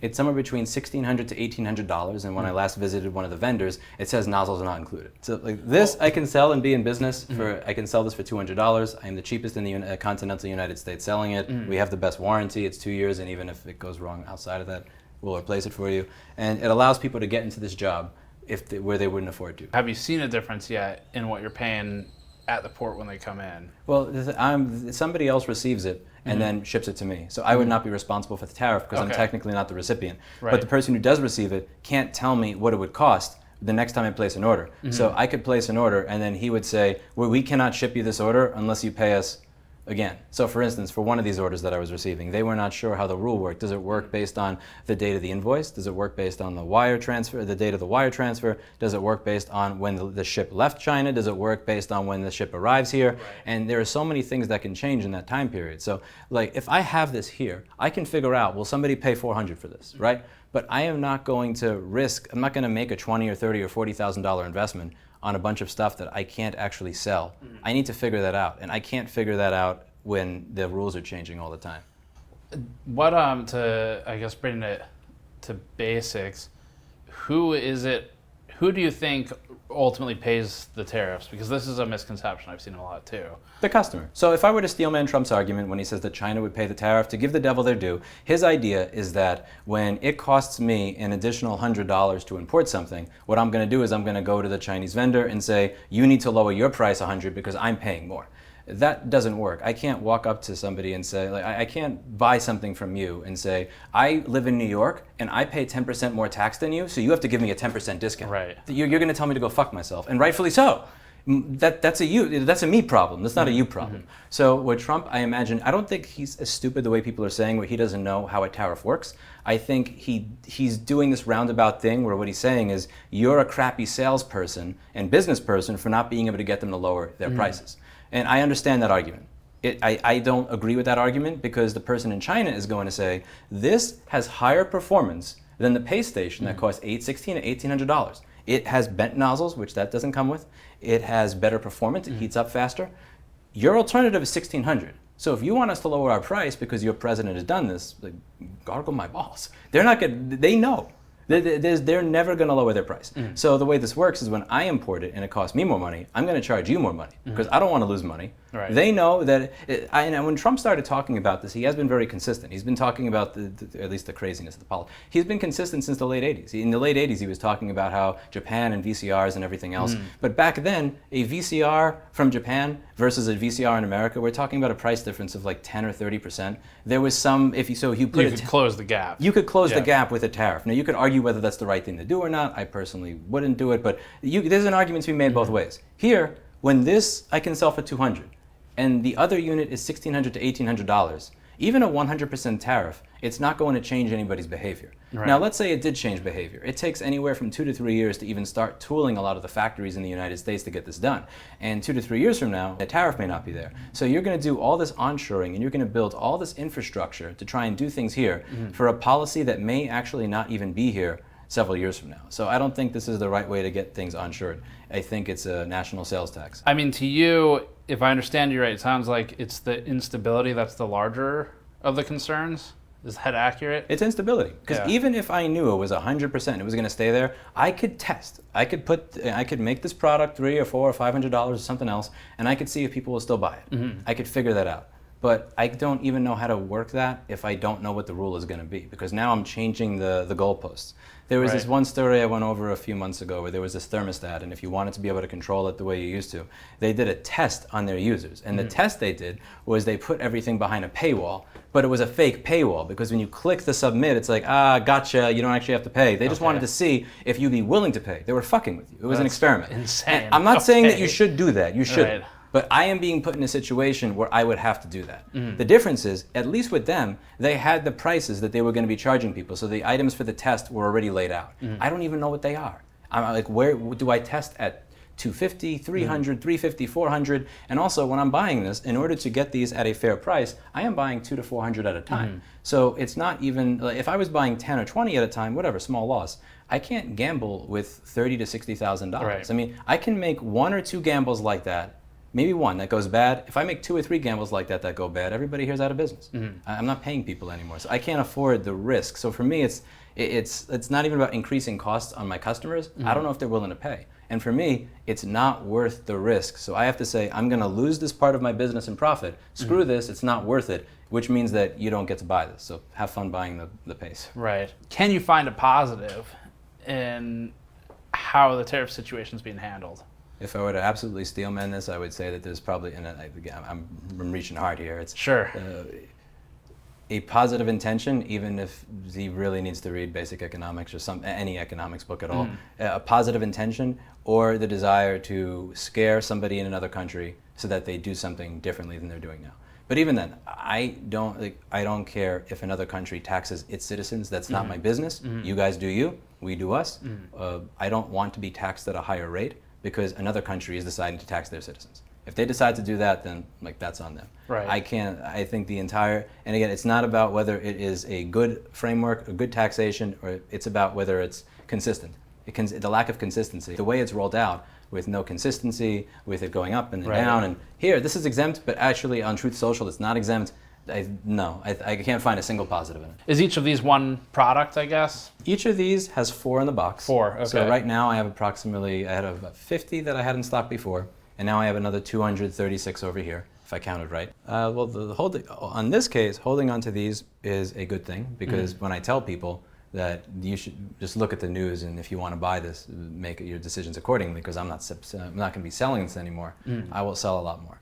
So, but once these run out, I'm not getting more. So I have an invoice to buy another 350 of these, and they asked why I haven't paid yet, and it's like, well, is it going to cost double when they arrive? Or I have to be able to get them to tell me, since they're the receiver, if I wire you this money up front, can you guarantee me that that is what you will sell it to me for, even if the tariff plans change? And can they? I don't. Well, I'm not going to trust you with that. Again, this is I'm not going to do that with $30,000 or $50,000 or $70,000, because if I make one mistake there, I'm screwed. Most small business owners can't afford that. You lose 30 or 60K once, you're done. So that's not something that I'm going to risk. So I'm not buying more of these. Now, if the tariff plans change, and this is where the issues really roll out 3 to 9 months from now. This is the thing that people have to see. It's not just now. Is let's say that this is all resolved in 2 weeks. Well, for 3 or 4 weeks, I did not place an order that I was going to place, which means when I run out of these, now I'm not going to have anything to sell for 2 or 3 months. So what does that mean? Everybody who does have stock ups their prices because of supply and demand, or you don't have that product. So even if you don't see prices go up now, the 2 to 4 to 6 weeks where everybody is saying, I'm not doing business until I figure out what's going on, means that things are not being ordered, things are shutting down. And during COVID, like a lot of things that were going on with the economy was this factory is closed, this oil refinery is closed, and so on and so forth. And you didn't really see the effects of it until 3 or 6 or 9 months down the line, when it's like everything is more expensive, or I can't buy this, or I can't get it shipped for a car. And I think you're going to see the same thing happen here, because nobody, when they see 20%, 120, maybe exempt, never mind. When they see that, it's like, I'm not buying anything right now. Right. But you're going to see the effect of that 3 to 6 or 9 months from now when the stock runs out. So that's really interesting, I think, because I'll pitch you some of the comments I've seen online, and we can talk about them. You tell me what you want to think. raise my blood pressure? I'll set my watch to measure it. My watch is going to track it. All right, yeah, let's get it running. That's good. Yeah. No, so one of them, I would say one of the common ones is companies are going to use this as a smokescreen to permanently raise prices. True, not true, It's very possible, but I think there's also a natural human inclination to do this. So if I haven't eaten in 2 or 3 days, and then I finally eat, when I do finally eat, I'm probably going to eat like a pig, but more importantly, your body's going to hold on to that. It may not be healthy for you. You're going to wind up with a bit more of a gut. It's not going to go to the muscles and where it should. But you're going to want to hold on to that. So if I've had this traumatic experience of I had to raise my prices 100% because some dude decided to have a war on Truth Social or something, then now I'm going to be worried, is that going to happen again? I'm going to have that anxiety in the back of my head. So now, again, 90% of it is going to be greed, just to be clear. But there's going to be that little 10% that says, I'm going to hold on to it because I had that shock. Because I had that shock, I'm not comfortable unless I have more profit. So when I was getting this shipment, for 2 or 4 days, I was shitting bricks wondering, am I going to have to spend $25,000 or $30,000 or $40,000 extra to receive the shit that I already paid for? That's a heart attack. And when I have that heart attack, my brain is going to realize the amount of money that I was making before is not enough anymore. Because when I told you that $30,000 or $50,000 or $60,000 mistake could end me as a business,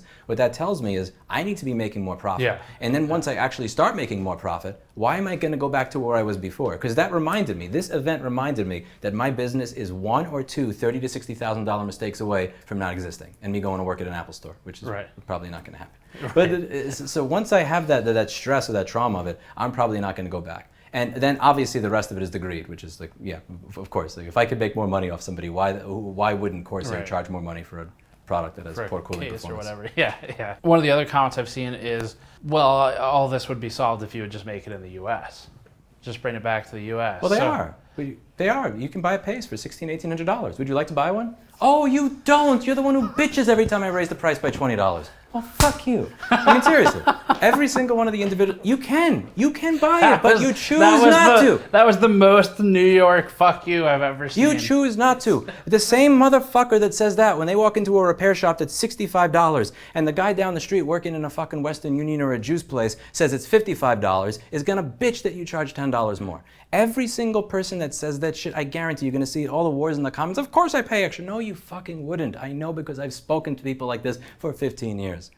If somebody has to pay $1,600 to $1,800 for a tool that is less effective, not a bad tool, I'd use it, but less effective than a tool that's $200, that is going to be reflected in their prices. And it's not just one tool. We're talking about the ability for anybody to even get started here. I mean, one of the main primary people that was a protege of mine, he started doing this when he was 16 years old. Now, if you take every single tool in that chain and you multiply the cost by 6 to 15 times, do you think a 16-year-old kid that's making minimum wage working at Kava or something is going to be able to actually get started doing this? No way. If you take the startup cost of building a business like this, if you take that initial investment from $2,000 and you make it $20,000 for all these different little tools and things you need, you have now made it so that only a small number of people will be able to do that particular job. Right. And once you have a small number of people that do the job, now they can raise the price because there's less competition.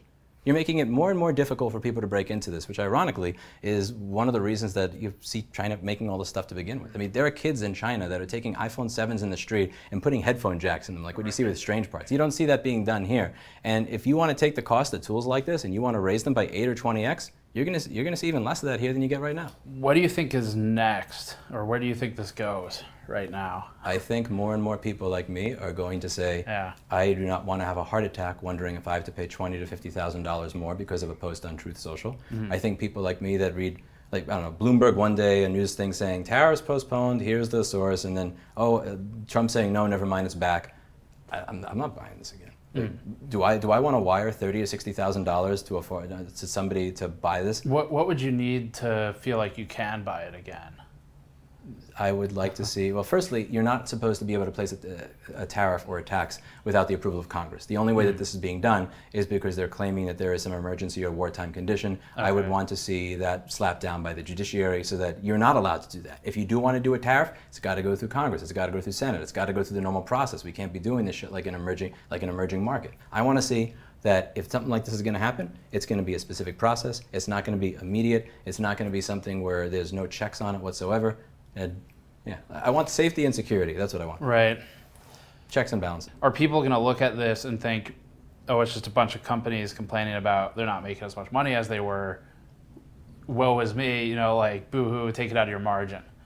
And I haven't really figured out how to try and address that yet, because if you see a bunch of executives or business owners or whatever, product managers complaining about they're making less money than they used to, as a consumer, I mean, does it come across as like pity seeking? You know, like I'm trying to figure out how to reconcile for people who don't have the perspective that you would have, or Corsair or whatever would have, to see that the impact has a wider reaching effect than just business owner makes less money.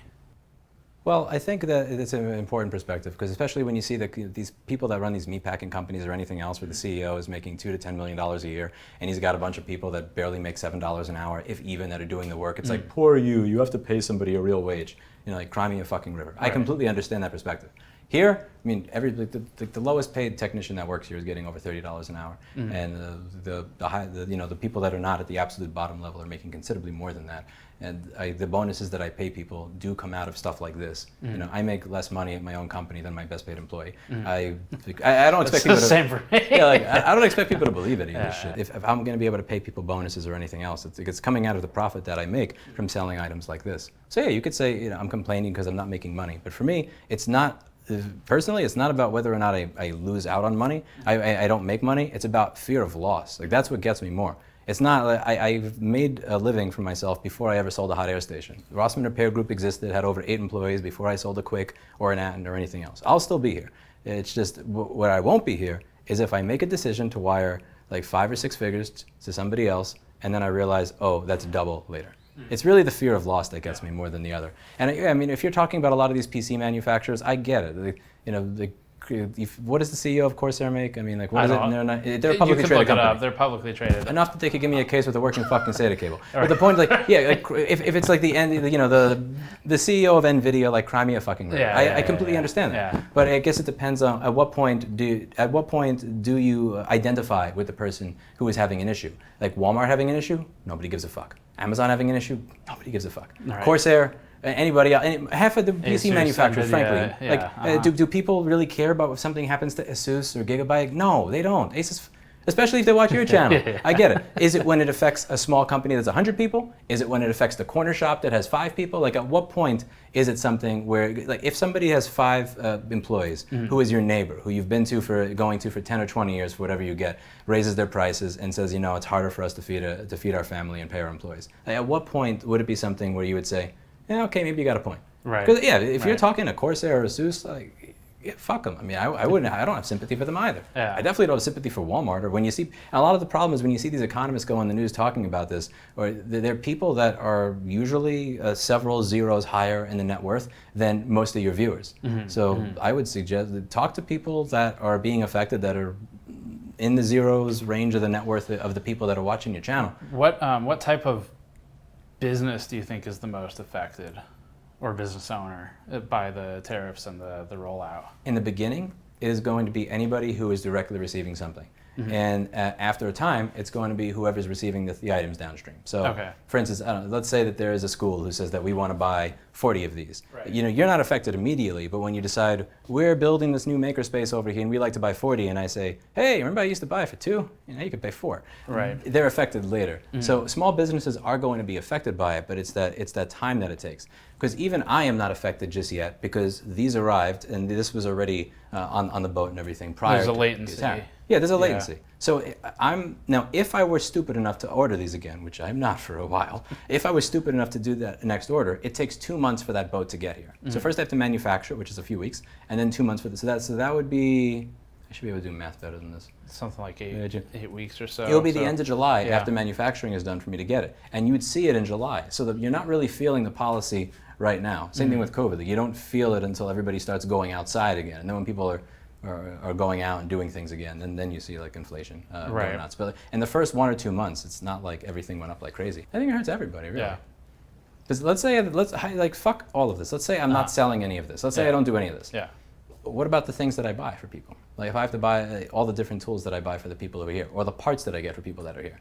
Now, there are certain elements of my business that are not going to be affected. For data recovery, if I already have all my tools and I am buying donor drives off of eBay that were, you know, in somebody's garage somewhere out of broken machines, that's not going to be affected.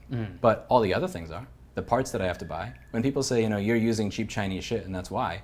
Okay, what are you watching this video on? Are you like, really? I mean, like, when I'm buying a part from China to fix somebody's device, it is because that device was made there. Right. Like when I'm buying a keyboard for this particular type of laptop, or I'm buying this particular chip that's coming from there, it's not like I'm buying this to fix my own shit. I'm buying this to fix what you have brought me. So when somebody says you're complaining about tariffs because you're buying all this cheap Chinese crap, where the fuck do you think it's going into? These parts are going into your devices that you chose to buy. Do you have any major misconceptions you've seen you want to address? I think the main thing is when people say that it's about the money. And like the same thing with when I moved from New York to here. I make less money here than I did when I lived in New York City. But I came here because at least if I know what the regulatory and the tax framework is, I can stop losing my hair. With this, it's not even about the money. Because if they said there's a flat 50% tariff, and that's what it's going to be, and Congress approved it, and I know that if they wanted to change it, Congress got to change it, you got to get all these people to agree, and not one person, then I'd live with it. I would buy another set of these. I would raise the price, I'd see if people still buy, and then I would adjust my order accordingly. It's the lack of knowing what's going on. It's not a tariff. You can live with high taxation. You can live with high tariffs. All these things can be worked out, even if it goes against my personal economic. I'm more the Thomas Sowell's basic economics thing. Sure. I would subscribe to that more than this. But even if I disagree with what you're doing, as a business owner, I could accept it and work within it if there was a framework of rules that I knew. It's not about the fact that I'm losing money. It's about the fact that I cannot do business in this environment because I would lose infinitely more here doing this than I was even dealing with New York. Right. So have Congress create tariffs. You can't create an emergency that doesn't exist or a war that any of this type of stuff, and then use that as a false pretense to be able to write tariffs. Like, follow the Constitution, follow the law. Fair enough. Really, I mean, honestly, hot take. But like if it's New York City that is fucking me over, I don't care if it is a Republican-led presidency or a Democrat. If you are applying laws inconsistency and you're not allowing me to feel secure in how I do business, I will call it. I don't care. Right. It's like I'm not going to defend one team for it. following our meetings in Southern California earlier in the trip, before we met with Lewis, we had driven north from LA to San Francisco, and then hopped over to Fremont on our big road trip to meet with Corsair Components founder and CEO Andy Paul. Getting to the tariff stuff with that background, so in the 30 or so years you've been doing this, taxes and tariffs, I'm sure, have gone up and down and have been a topic. Is this situation unique the last couple weeks? Yeah, so unique for many reasons, I'd say. There's been small tariffs over the years put on certain things when, the government decides it's sort of a strategic move over some long period of time to try and protect an industry. But yeah, this is very different, and I think the uncertainty of what's going to happen next week is what's causing all the markets to be very jittery. Yeah. In terms of the bigger picture of where to put manufacturing, I mean, that's a multi-year issue. And so, that's very difficult to plan, whether you should try and make products in China or Vietnam or Thailand or Mexico. How would you know what to do? So, right. and once you know, and there's some certainty that might roll out for a couple of years, then you can start making plans. Tariffs are import taxes, and that means that when you import products from wherever you're buying them, then you pay tariffs at the border. And so, a 5% tariff, a company might choose to absorb that. But if you look at the whole chain of making something like a power supply from the start to the finish when it gets into consumers' hands, there's pretty thin margins all the way along. So any tariff that starts to get more than 10 or 15% has to go into consumer price increases. So I think what everyone's starting to realize is that tariffs are essentially a federal sales tax. So if you think about, most of the world has VAT, which consumers pay when they buy stuff, and one country, the United States, with all these states, sales tax is typically going into the states. The federal government doesn't get any of it. Tariffs are essentially the federal government collecting sales tax. That's the way it actually ends up working. Do you know, this is maybe my hardest question, do you know right now at, that's in Eastern time, 9 a.m. on April 14th, do you know what the tariffs are right now in terms of there's multiple categories, of course, but if we start with the sort of the big number, the general tariff on China. So as we have, we don't make a lot of stuff in China, we should say. I mean, we've got a big factory in Taiwan that mostly makes, it was designed to make memory modules, so most of our memory comes from there. That's currently not tariffed, that's been exempted as part of the Friday's announcement. So most of those products now coming out of China, everybody has to pay the 20%, which I think is called the fentanyl tariff, as far as I understand. Vietnam, Thailand, 10%. That doesn't go away unless it's one of the exemption products. So, for example, for us, power supplies, which we mostly make in Vietnam for the US, those do not come into one of the exemption, so those will be 10% this week. So that's what I heard was the headlines that went out. So I got a bunch of emails this weekend from viewers who were thrilled because all computer hardware components are now exempt.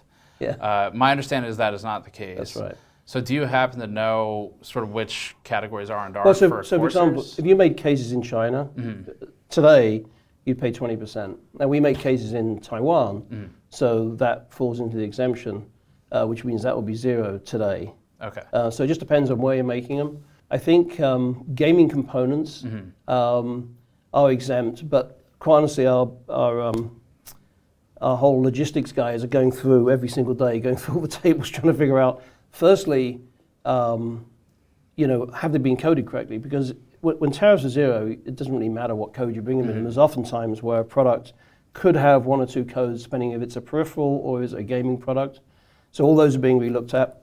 But yeah, typically, if something is a PC peripheral or a gaming component, then it should be, and it's from China, it should be 20% as of today. And if it's outside China, then it would, if it's exempt, it's zero. If it's not exempt, it would be 10%. That's how it works.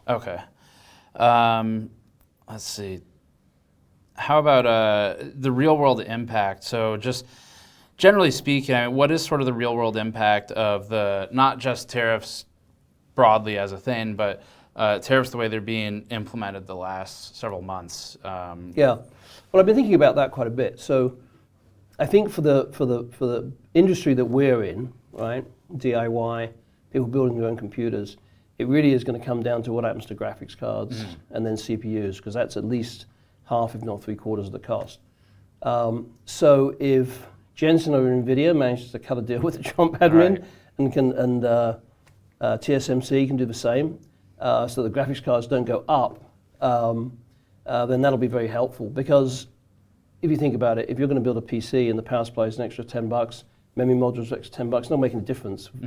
If everything goes up by 50%, then you may choose either not to do that till next year, or sometime in the future, or you might just go and buy an Alienware PC. Right. And if we look historically, what do you think high tariffs cause? Well, if you have, if you're a country where you're trying to protect an industry that you have, let's say it was really important to have a car industry, and you saw a foreign company dumping cars, like selling cars cheaper in your country than they were in their own, then you would step in to stop that. So we can't have somebody temporarily destroying our industry when the factories are empty.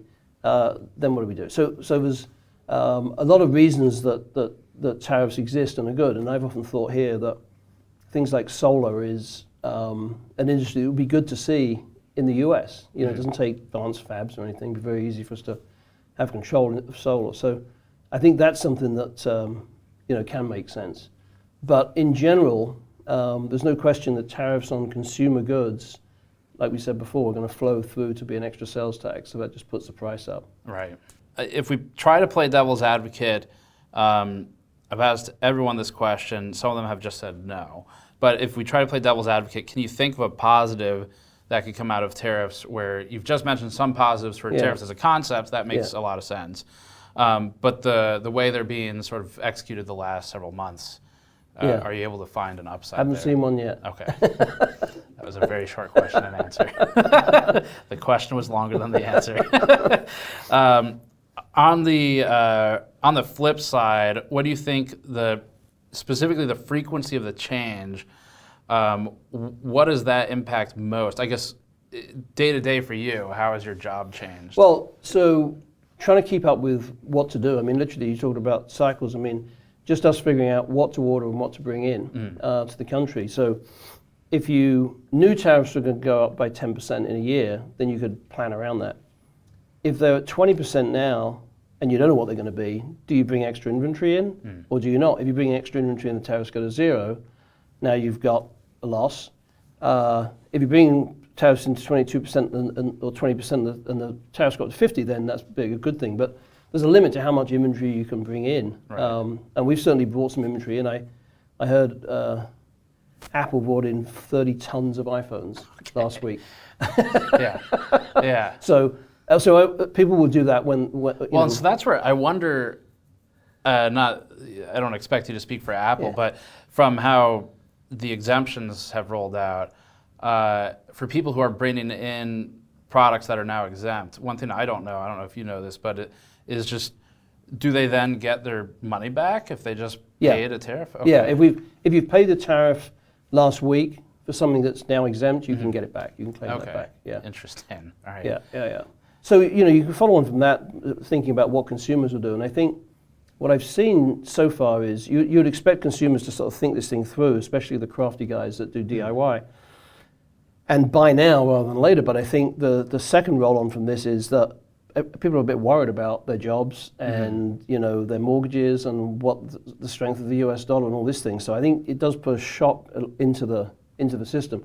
If you thought the world's going to be the same in 9 months, maybe there'll be some tariffs, small ones, then you might buy ahead. Right. But it's up in the air, and even with graphics cards, which is I think where most people start the thinking about a gaming PC. Who knows? I mean, the prices are already jacked up because there's a shortage of 50 series, right? So who knows what prices are going to be in May? Yeah. That's the tough thing.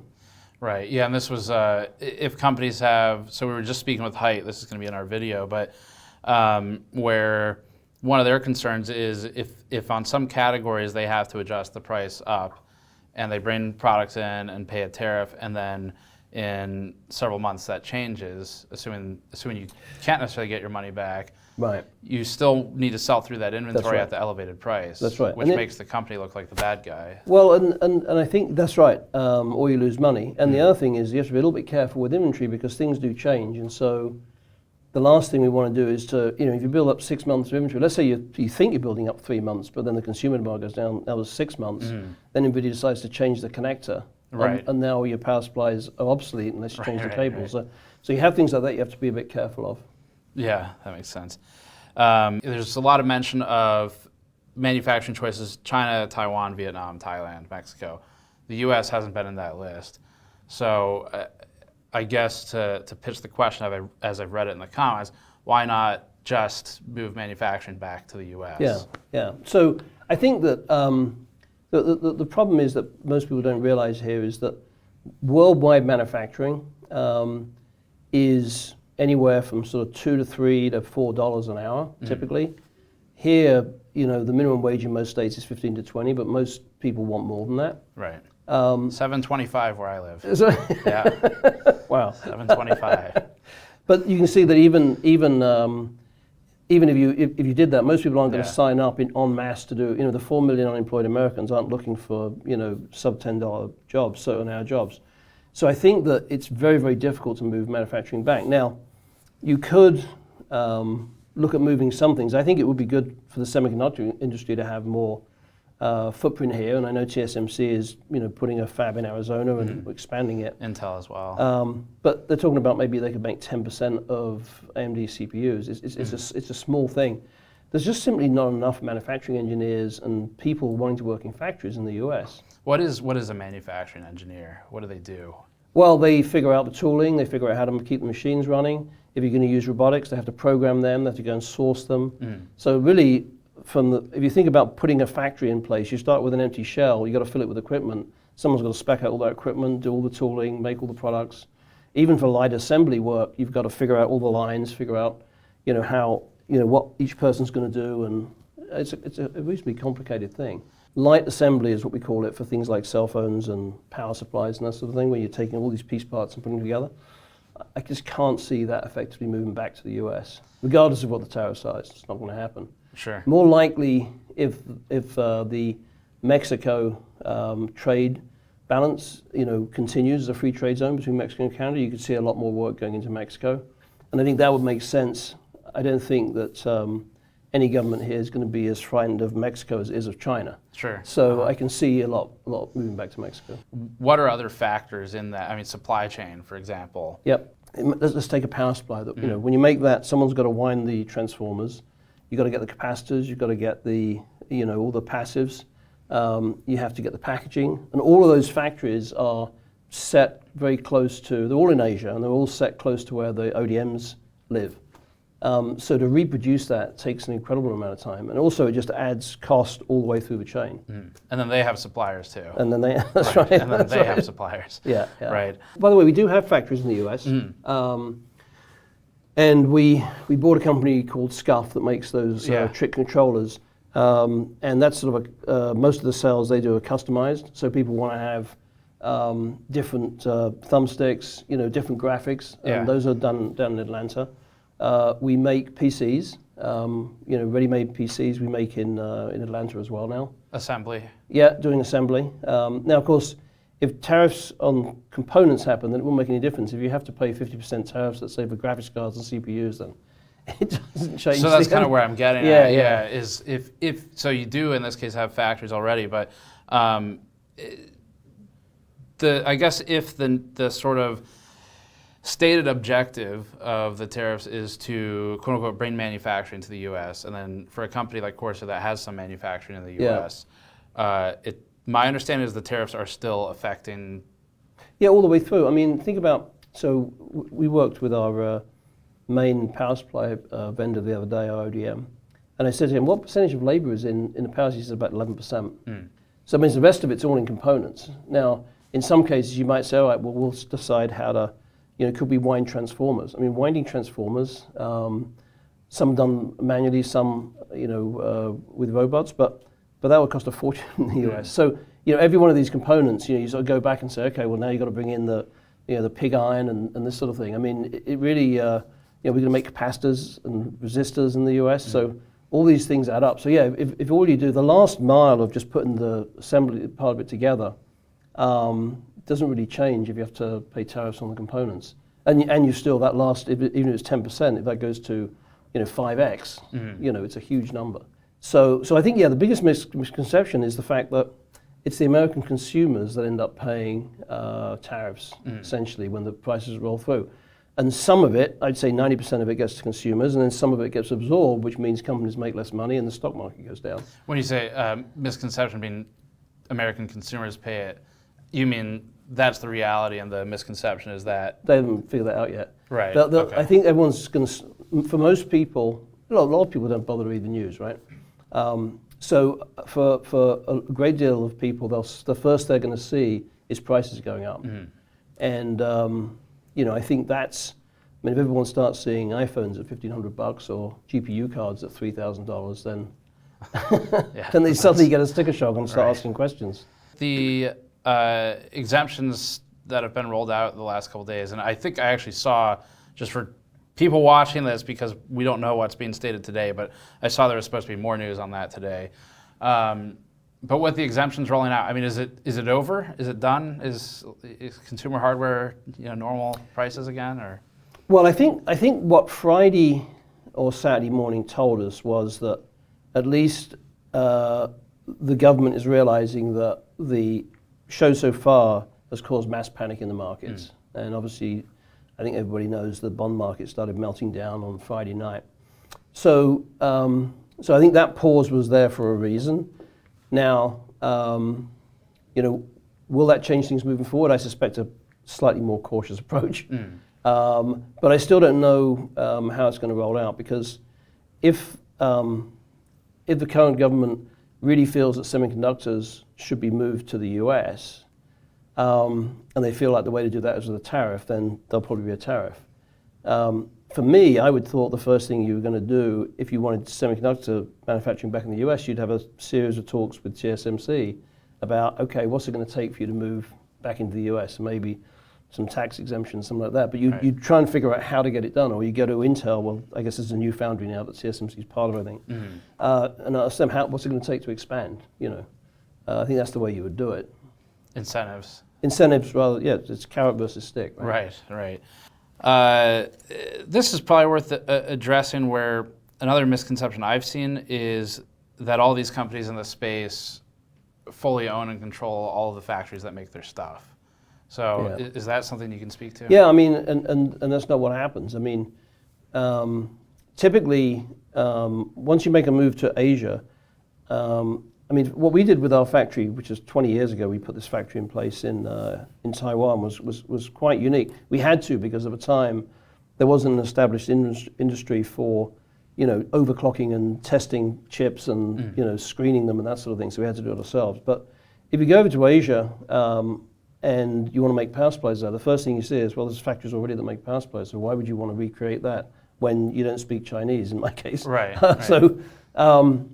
So that's typically what happens. Almost everything that's made is made through ODMs, and as I say, there's a few exceptions. There's some guys making cases that have got their own fabrication facility, but generally it's people that specialize, because just from scale, if you're making cases and you can supply 5 different people, obviously you're going to have a much lower cost than just one in-house. So. Right.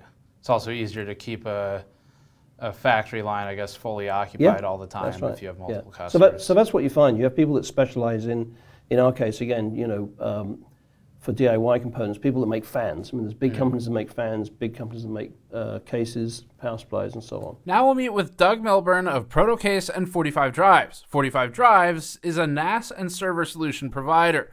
Protocase is a contract manufacturer with locations in Canada and in the US. Vitaly took a break from filming as Andrew and I drove out to Wilmington, North Carolina, a place we've both been a lot, to meet at the brand new manufacturing and assembly facility being built by Protocase, local to us for its inbound server case stamping and server assembly plant in the US.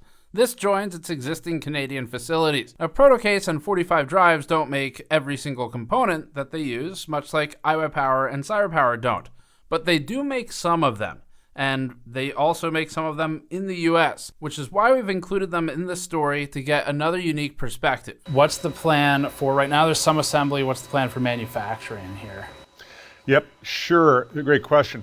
The assembly side of it, we'll tell you where the economy goes, where the whole tariff thing goes, right? Because in an ideal world, what we'll be doing is making certain models here and certain models in Canada. Okay. If tariff walls go up, maybe we'll make everything here and repeat it in Canada, which is inefficient, and the consumer shall pay for it everywhere. Right. But we get to navigate it, not to decide that. So assembly is step number one. It's, assembly really well is difficult, but getting your feet in the ground, it's a great place to start. The equipment's already been ordered in here to make a bunch of the metal parts. We make our own metal. We make our own plastic parts. We do production 3D printing for plastic parts, and we do machine metal and sheet metal. We do powder coating, all that kind of stuff. And the boards that are custom to us, we design, we have them made outside. Okay. So what's happened, we've ordered the equipment here for some of the sheet metal manufacturing, and 3D printing will happen here. For most of the parts that sheet metal you cut first, that's still gonna be done in Canada because it's space intensive and multi-million-dollar investment.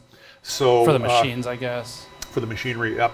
So we will put all our forming, painting, digital printing, 3D printing is going to fill up the rest of the space here.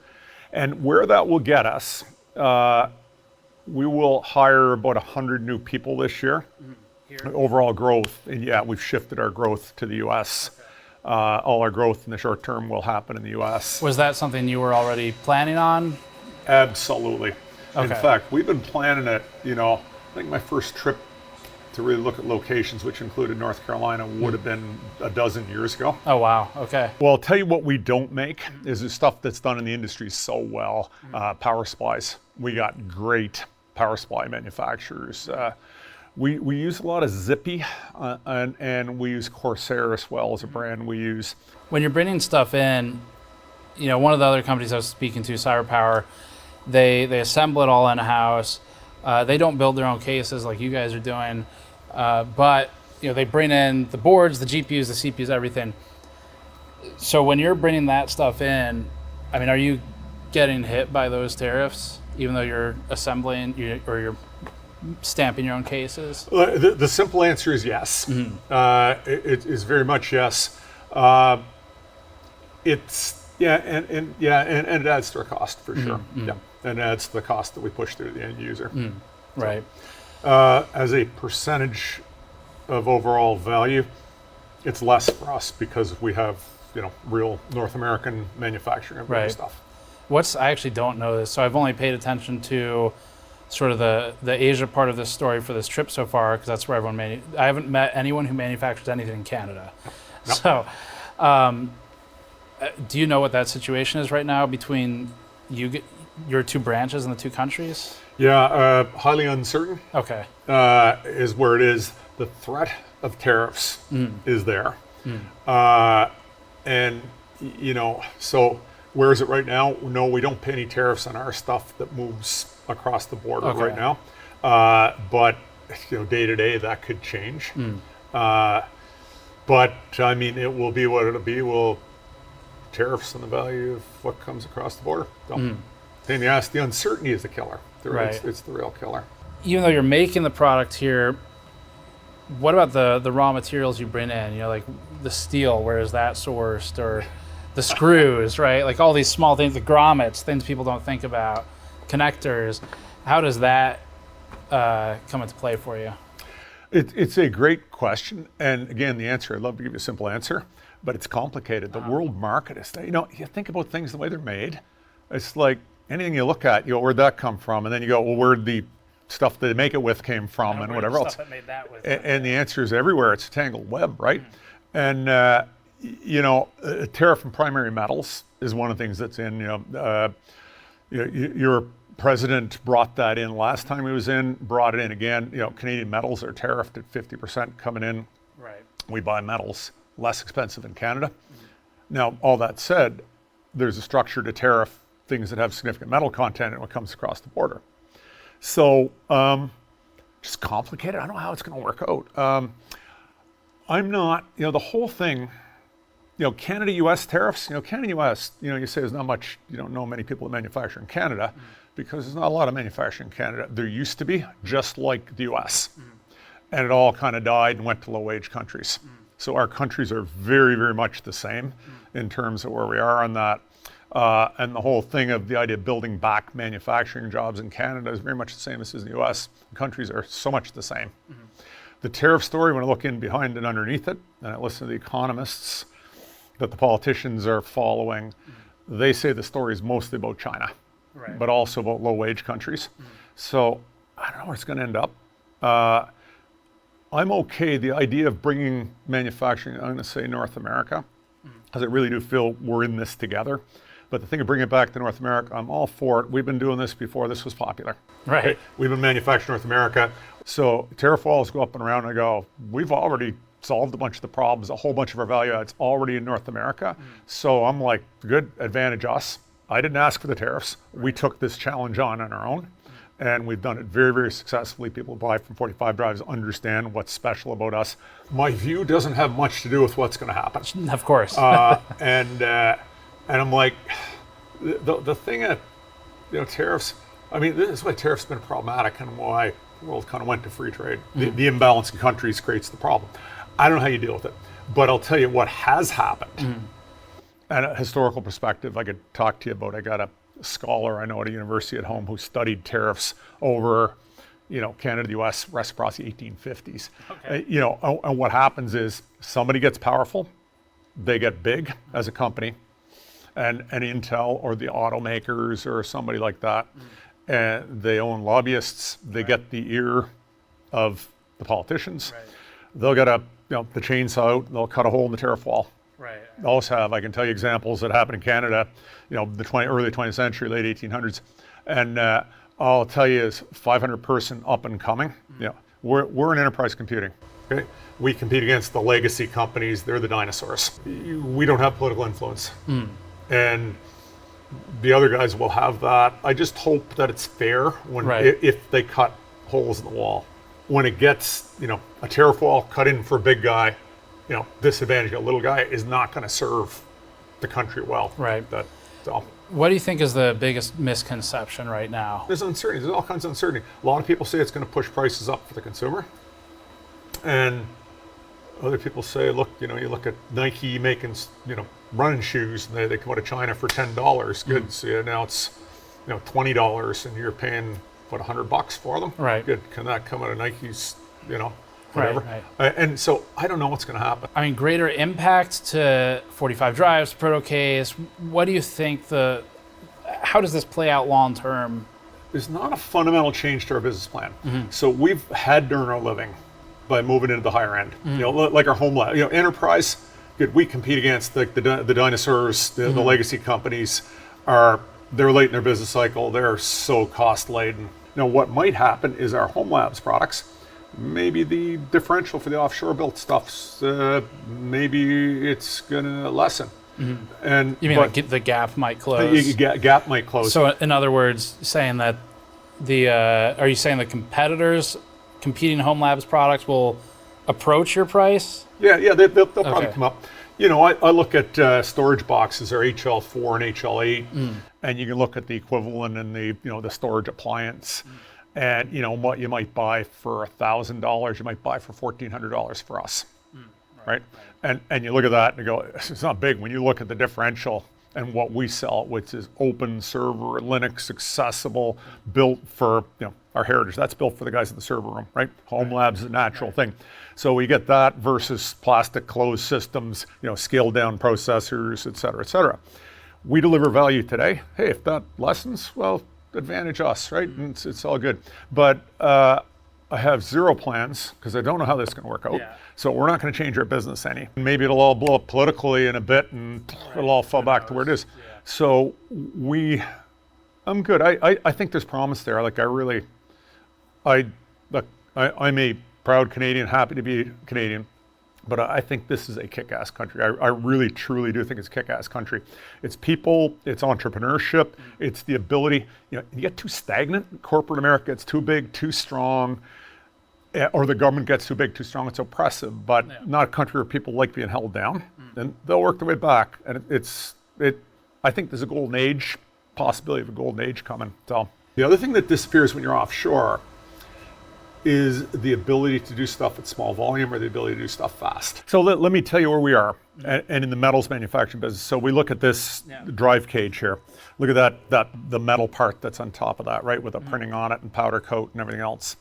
If you want to order that as a part and you had a drawing of that, you could put it in to us today and accept their quote in the Protocase. And Protocase does all our manufacture, 45 does manufacture, contract manufacturer. Right. But if you want to buy that part, your company want to buy that part, we'd ship it out the door and FedEx to you in 2 to 3 days. That's impressive. Yeah. So we sell to this whole layer of people who do, often it's like high value, low volume manufacturing. And when they look at that and say, I don't have to order 3 months in advance and not know how much because I'm bringing a new product I don't have anything going to sell. That's who we sell to in this, but you need the value. You can't do it. The consumer world, the consumer's so benefited from the people of the second and third world working for $2 an hour for us. Right. I mean, they have benefited, right? But you get up the chain a little there in the into the B2B world and everything else, and at speed, incredible advantage. One of the earlier parts of our journey involved checking in with CyberPower PC. CyberPower will be represented by Nam Huang, brand director, and Eddie Vaughn, director of R&D and product.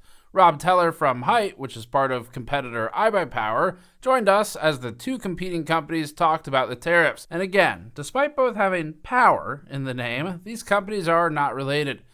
You got a shotgun mic on? All right, so we're going over to CyberPower. CyberPower and iBUYPOWER, they both have the same last name. The Powers. Yeah, the Powers. Is there any relation whatsoever? No. Okay. Has there ever been one? No.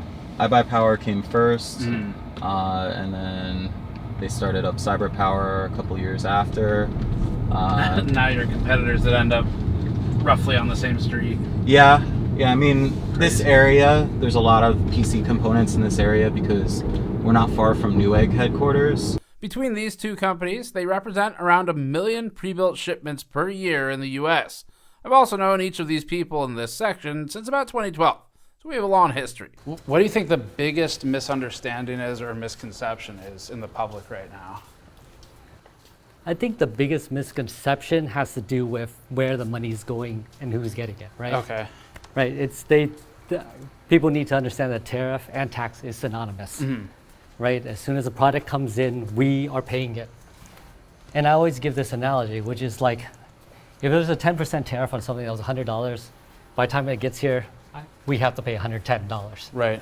But if that tax was 100%, it's going to be $200. Right. So there's no way that we can charge less than $200. That's the minimum, and that's the key, is that. But they're always wondering, okay, well, jump from 100 to 200, where's that money going? Well, that money is a tax. It's going to go to the government. That's just how it works. So usually we do, at this time of the season, we're supposed to do all the refresh for spring. We do have a lot of OT because of that whole tariff going on, kind of disrupting our, product coming in. So we're not doing OT for the last few weeks. How many employees do you guys have? Here, around 200. Wow, 200 employees. Is all your assembly in this building, or you have? No, we have multiple buildings. Okay. In the United States? Yes. All of it's in the United States? Different, we have 4 different factory sites for building. Yeah. But this is where we build all the custom build. So where are they spread out? So you've got this is the city of industry. They're spread out throughout city of industry and Ontario and other places, but they're basically focused on different products and vendors. You know. Okay.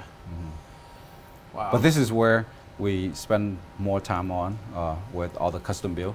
So require a little more work. Roughly how many systems do you build a year? A year.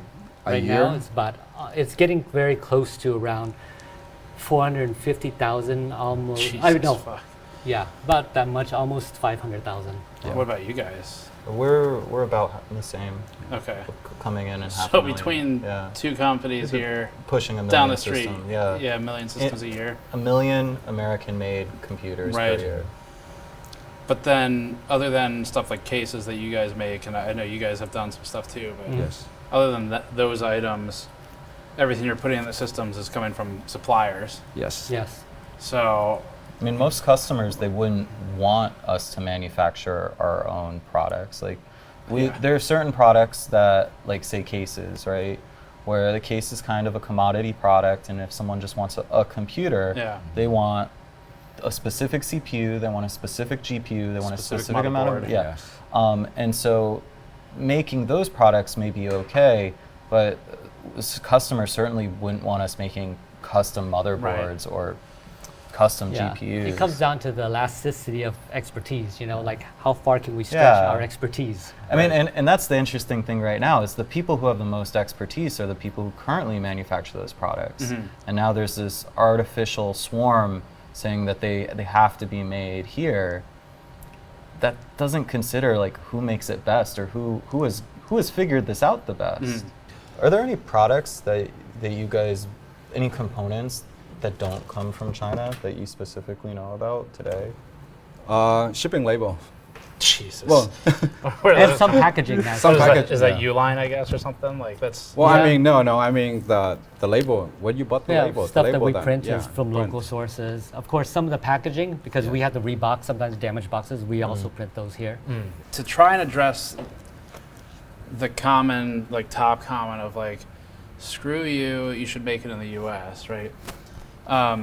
One thing I haven't asked is the other side of that, which is so for system assemblers like Cyber and iBUYPOWER, why make it in the U.S.? Why assemble it in the U.S.? I mean, we've always kind of, the core to us, our business was always the customization. And that is really the key, is that we wanted to give them the ultimate flexibility, not have proprietary parts, allow them to be able to swap things that, you know, or have it future-proof with things that are standardized. They may not be great components for a very long time. Look at how Intel's GPU strategy has been going for them, where it's like they know they need to start. They're starting now. It's already 10 years too late, but they need to start simple with low-end hardware that doesn't actually perform very well for a while. That's impossible to avoid when moving these types of products internationally.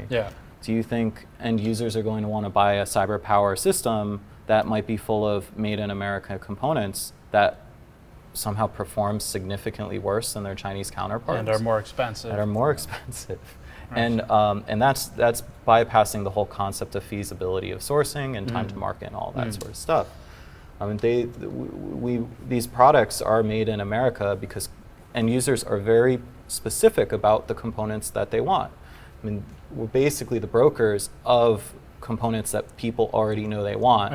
They just happen to, we put them into final systems. We have to think about the whole supply chain, you know, who's it affecting? The vendors we work with, manufacturers, we have to talk to retailers, then we have to negotiate pricing because the retailers want a price, manufacturers want to sell us a price, and we kind of become mediators working it out to say, okay, well, what can we do to make this affordable for Americans, you know? And then we usually work this out and we move on. But this time the problem is with it changing constantly, everybody's wondering like, oh, what's going to happen tomorrow? What's going to happen next week? Should I invest now? Too much? Too little? Am I going to be in a hole later because I regret this? Eddie brought up a good point. He said, the truth is today there are orders that are sitting in our system right now that people have paid for. But tomorrow when we get the parts, we will maybe paying more. We're going to be shipping it regardless at a loss. So how do we make up for that? Well, our cost average has to go up, then we adjust and we hope that things balance out. In a normal cycle, this could be resolved in a month. But if it keeps changing, then we have no idea when this will resolve itself or normalize. How good is your understanding of your own inventory in terms of I'm making money, I'm losing money on these sales? You know, like are you able to? Right it now, seems impossible to track. Right now, to be honest, we can't. All we can do is just go day to day. You know, as the price comes in, our cost average goes up and we need to adjust. It's going to reflect in the customers. They're going to be very much at a loss. Why is the price fluctuating so much? And that's because it's happening in real time. Every time that a price goes up, we have to adjust the quantities because we might not have the funds for it or whatever. I think a lot of customers don't understand that sometimes we buy things at a higher price because we're amortizing over time. That the manufacturer is going to improve their production, which then lowers the cost. We may be paying this today, and as this stabilizes over time, our cost goes down. Nam, if you guys reduce your order volume of motherboards or video cards or whatever cases, what happens when you reduce order volume? If you go from, you reduce your order volume by 30%, right? What is the ripple effect of that? Well, of course, we reduce the basics of economics here is that if we reduce our volume, the price is going to go up. But there's a lot more behind the scenes too, because these numbers that we have thought about didn't happen like overnight. We had planned them for 6 months, you know, ahead of time. This is the volume we see happening. This is the trend. This is the price we think it should be. And when this changes immediately, it's not just us that we can't just say, oh, okay, we're going to cut our order in half. Those companies that we rely on also have their projections that they have to deal with, employees. You know, it could be a huge snowball effect. And then on top of that, you have big seasonality. So if certain parts of the year, I mean, let's say that they're expecting for their spring refresh, there's a certain amount of people they employ, and they need to be able to figure out how to keep those people building things and working and helping to generate profit. I guess you probably, like a lot of industries, have seasonal hires or something. And we have to think about technological obsolescence, which is something that affects us more than most industries. Yeah, the inventory goes bad very quickly in this industry. What is it about the execution that you think is most troubling from the past, say, you know, several months that you've been dealing with this? I would say just the most is the inconsistency. If there was a plan where, you know, where certain objectives were met to reduce this tariff, or even that it was escalated for certain reasons that made sense, then we can plan and predict for it. We could see how things are trending and kind of predict that. But at this point, it's not. We can't predict anything, and our business relies on consistency and predictability. Because there's no clear pathway to actually make these products in America, right? Like if the widgets we made were, let's say, nails, and we were a nail company and we made our nails in China, I feel confident we would be able to move our production to America and get that handled.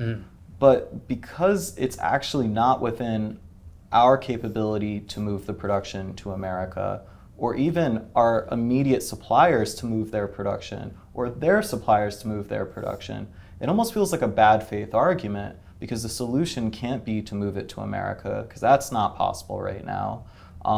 While the tariffs seem to be more of a negotiation tactic for a rival nation.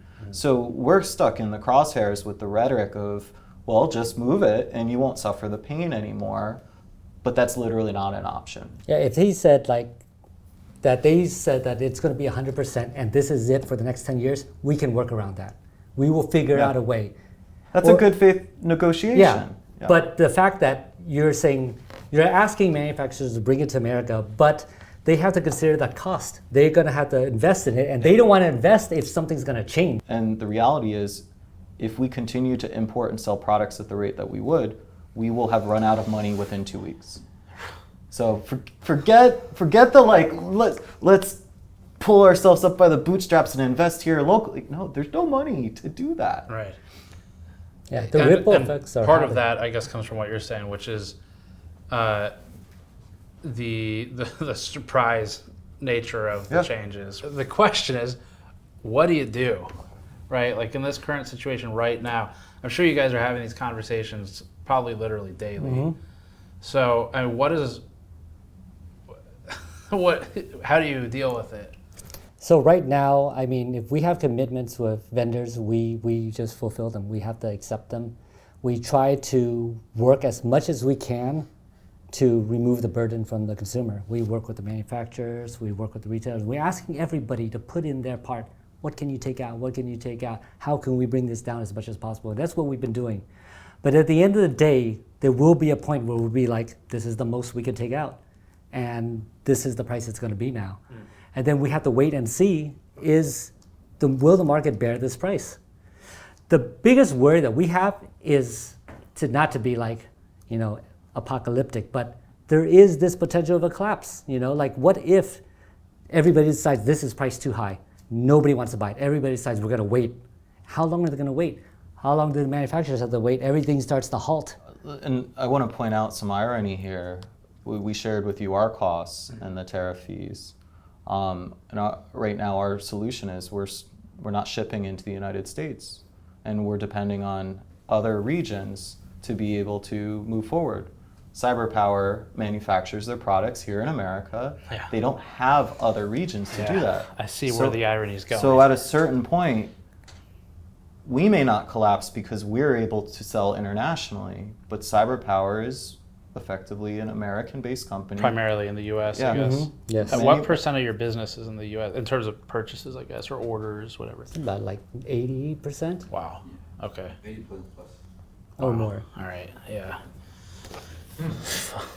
Possibly more. It would be close to 80 to 90%.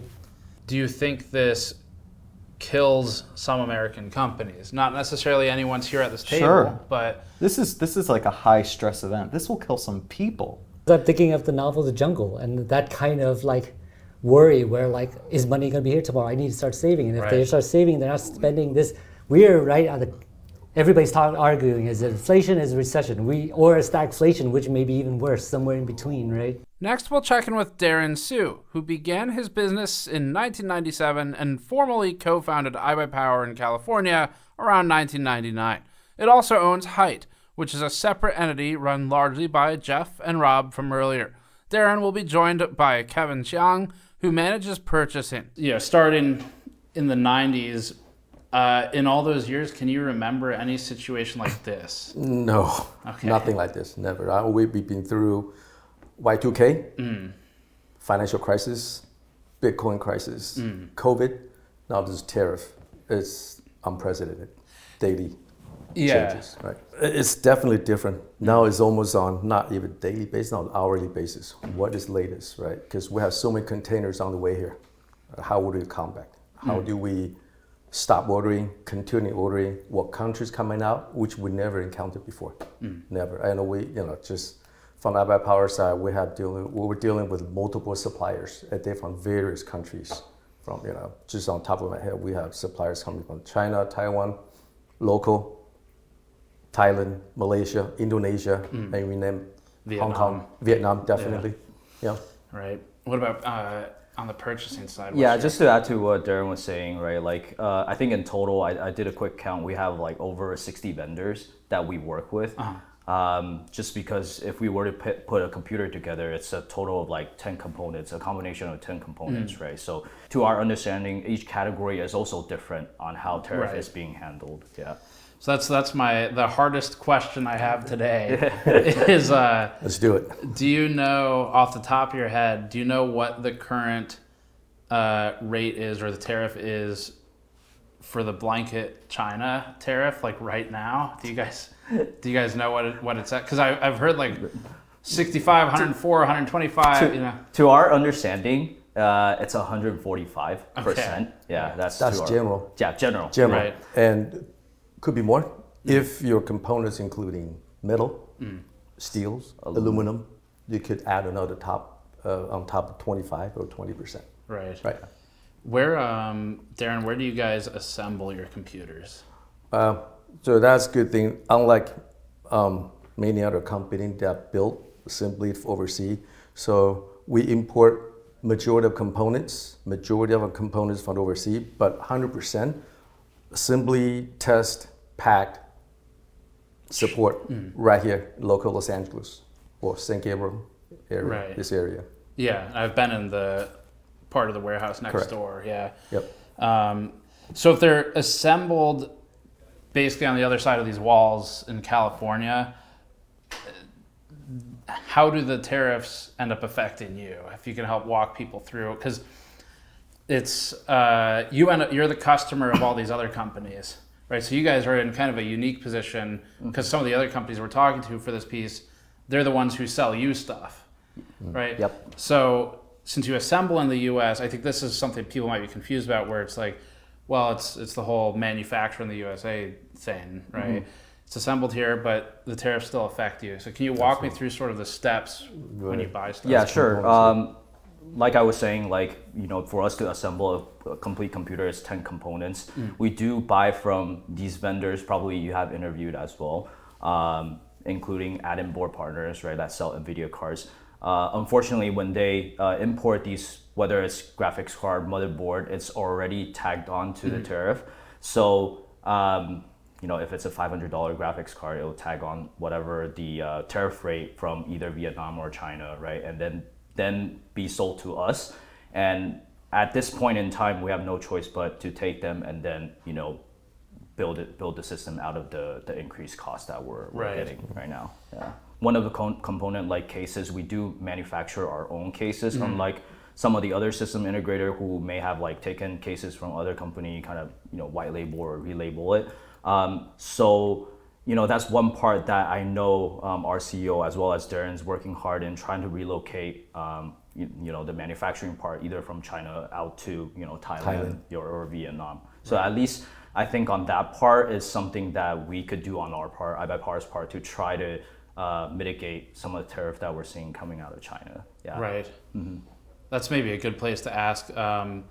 So you talk about like relocating a factory or moving to a different factory or something. I just to preface this, I know the answer to this one, but I think it will help. So why not? I mean, scare question. Like, why not just move it to the U.S.? Right? I think that's what kind of like a lot of people are asking, right? And so I know it's a big question because there's a lot of factors. I'll try to answer my best ability. If you don't like it, cut it. Sure. Building the U.S. is very, very difficult. You have to go to the CT ordinance, pass the CT laws, and then the labor cost is way too high here. And I don't think currently we pay, let's say MSRP is $99 on the case. If we don't also manufacture here, I don't think even 145% tax tariff will cover it. You know, at the end of the day, you might go up to $390 or $450 at the end of the cost. Right. And also, you know, trying to find people, labor, you know, locations, factories, supply chain. It is so difficult. Versus, you know, for example, in China, everything's all located within 50 miles radius of Shenzhen. Right. From case, metal, plastic, glasses. Even packaging, it's all in the area. There's one street I was on in Shenzhen where it was literally like the cardboard box factory, the glass factory, the capacitor factory, and the company we visited uses all the factories on that street, and they just drive them to each other. So. And these owners, they all know each other. And once you give in your I guess your target prices, then they all sit down together.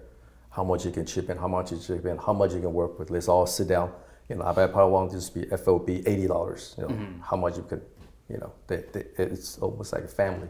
Right. It's very difficult to have that here in the U.S. It'll probably take years to develop into that. It takes, and I heard the news. You didn't film this. I heard this. I think it takes overall for our country is minimum 15 years to bring factories back, and it's going to cost our country more than $20 to $25 trillion just to bring everything back here. So almost, I don't want to use the word mission impossible, but that's the task, the challenge we would face if everything built here in the US. And consumers would have to start with accepting a higher price. Way higher prices. Right.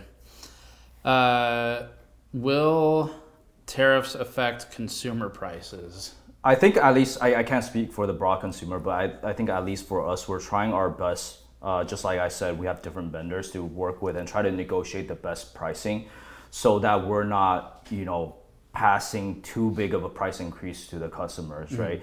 But sometimes, you know, with things changing to Darren's point, by the hour, we have to make quick decisions on, securing supply so that we actually have something to sell to a customer. And sometimes because of the time crunch that we're working with, we do have to purchase sometimes, products that are sold to us at a higher cost. And, we'll try our best to absorb most of it, but at certain times, these unfortunately do have to get passed on to a consumer a little bit. One good example, and this was just being discussed with myself and Durham before the meeting, was, for example, cases, right? Unfortunately, right at this moment, some of our cases are still coming out of China, and that at the current moment is being tagged on 145%. We do have, containers on the way, which, we can't turn back already, and we're gonna get tagged on the, based on what we know, 145%. But we're trying our best not to just, let's say our case is $50, to increase it by 145%, right? We'll increase it a tiny bit, but rest of it, we're gonna try to absorb the cost ourselves. Right. Yeah. I mean, if you have higher cost from tariffs, does that then potentially impact your order volume? Absolutely. And if it impacts your order volume, then does it also affect your economies of scale and your price per unit? Yes. So at the end of every year, we'll have a business plan for following year. So every business unit will submit their plan, then we'll add them up together, and we'll cut them by quarter, and we'll send out a forecast to all the suppliers, and with a dollar volume. So if, let's say, dollar volume stays the same, but your cost increases, that your economy scales and your quantity is just going to drop. So that might impact our overall quantities. So, and then just for people at home, I mean, does that impact the average cost of the unit typically? Yes, the increased average cost per unit, increased cost, everything associates, potentially pass on to the end users. If average cost, so tariffs, as I understand it, depending on which tariff it is, can be applied against the cost of the item, like to actually make it. Feel free to correct me if that's wrong, but so if it's applied against the cost of the item and your cost goes up because your volume went down, then we're eating more tariff. Yeah. So then the multiplier from the tariff is now multiplied against. So if you paid $3 more per unit because you ordered 1,000 fewer units, correct? Right. Yeah. The tariff is now applying against that $3 increase as well.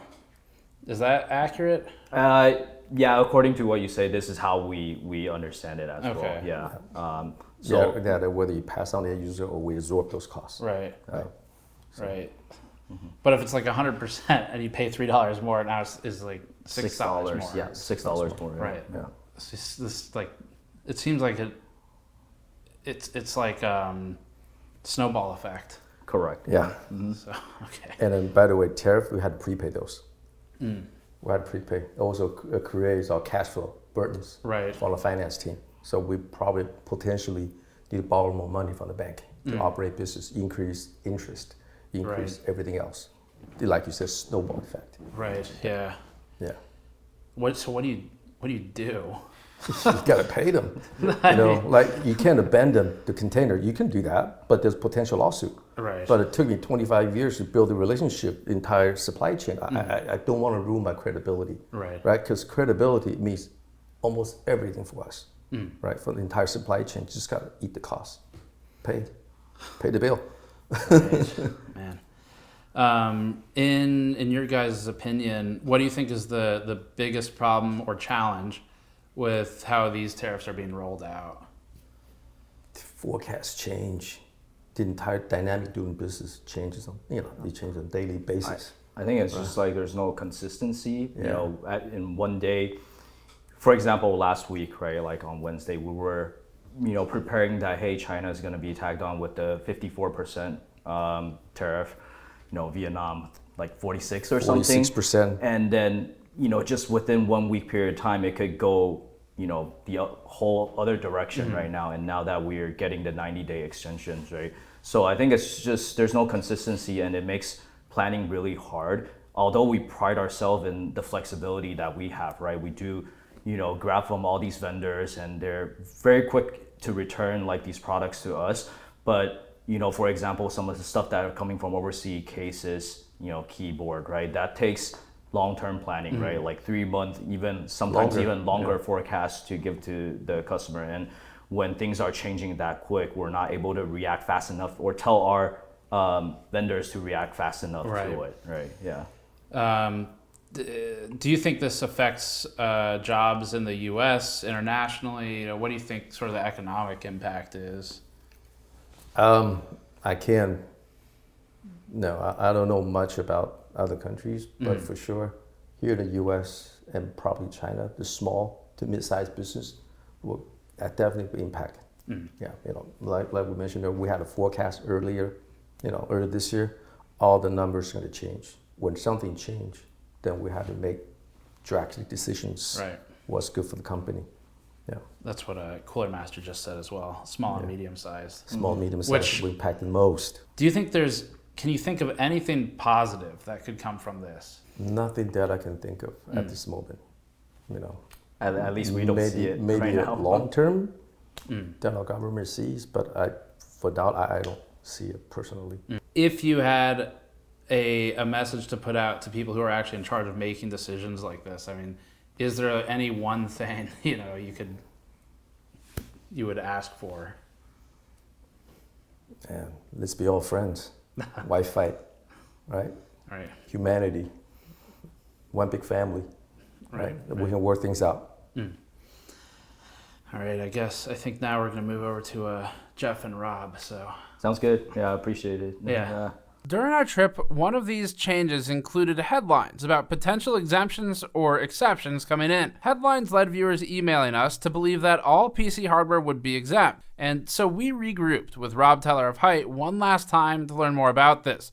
We'll note too that just a day or two after the secondary meeting, the White House posted that exemptions or exceptions would either not exist or would exist for a limited time in some capacity, changing it again. So this meeting happened after the exemptions were announced, but before the potential lack of them was announced. All right, so somewhere around like 12 hours ago, this is one day later for people watching. So there's exemptions of some kind, and that changes a lot of things we were talking about. It does and it doesn't. What is your reaction to what's happened overnight? There's some relief, but even that relief feels artificial because the tariffs for us on, say, cases have gone from 155% to 30%. And it's only for cases, doesn't cover liquid coolers. Liquid coolers are still full reciprocal tariffs. So what are those? One something? 155 plus the aluminum tariff. So the liquid's not excluded. Yeah, and we're still trying to understand the technicals around air cooling, but power supplies also are not included.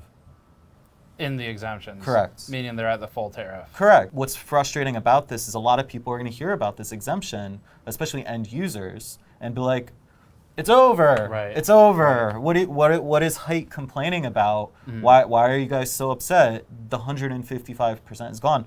But it's only gone really for cases and specific components, not including liquid coolers, not including power supplies. And on top of that, as we broke down our pricing before, these 30% tariffs still require an increase in MSRP, which means that if we sell into retail, we're making zero money, and somehow retail is still making more money than us, and they're making more money than they would have before the tariffs. Well, what's interesting to me is that with the exemptions being in the news, the headline's going to be PC components get exemptions. Yeah. And what's not shown in that, it sounds like is, and I haven't read up on it, so I don't know shit about FOC, but it sounds like, power supplies are not exempt. I need that to go in. It'll go in. And it'll be the next shirt. And so yeah, if you have power supplies not exempt, and so if you guys sell a component that's not exempt, like a liquid cooler, and you adjust the price for it, or you sell a case that's exempt but is at a 30% and you increase the price, I guess the concern would be that the consumer base in general thinks that the companies are ripping them off. because they think that they are exempt from all tariffs now. I think it's that headline that's the problem. There's going to be an interesting thing to happen because we were running the numbers on like what is our ratio of core business, our Hyte.com business. That's where we sell the products directly and we make the most margin on it. What's the ratio of that business versus retail business? Amazon, Best Buy, Micro Center, when we distribute those products out to retailers and they take their retail cut. And for Hyte, it's about 1 to 6. That we do 6 times more volume with retail than we do Corsair. But we looked at the profit that we make, and the profit is actually 1 to 3. So we do 6 times the volume, but we only do 3 times the total margin dollars, and that was before tariffs. Now, post tariffs, it actually ends up being closer to like 1 to 1.5. You might as well just sell only on your site. We might as well focus on just trying to sell on our website, where we can keep our prices the lowest, that we can afford to fund the services and the quality of experience that we're backing our brand by. If I only sell on core, maybe I'm selling, let's say, 70% less product, but I might be making the same amount of money as I am in current tariff situations. But I have to service 6 times the amount of customers. Customer service, answering questions, putting out content, marketing, customer acquisitions.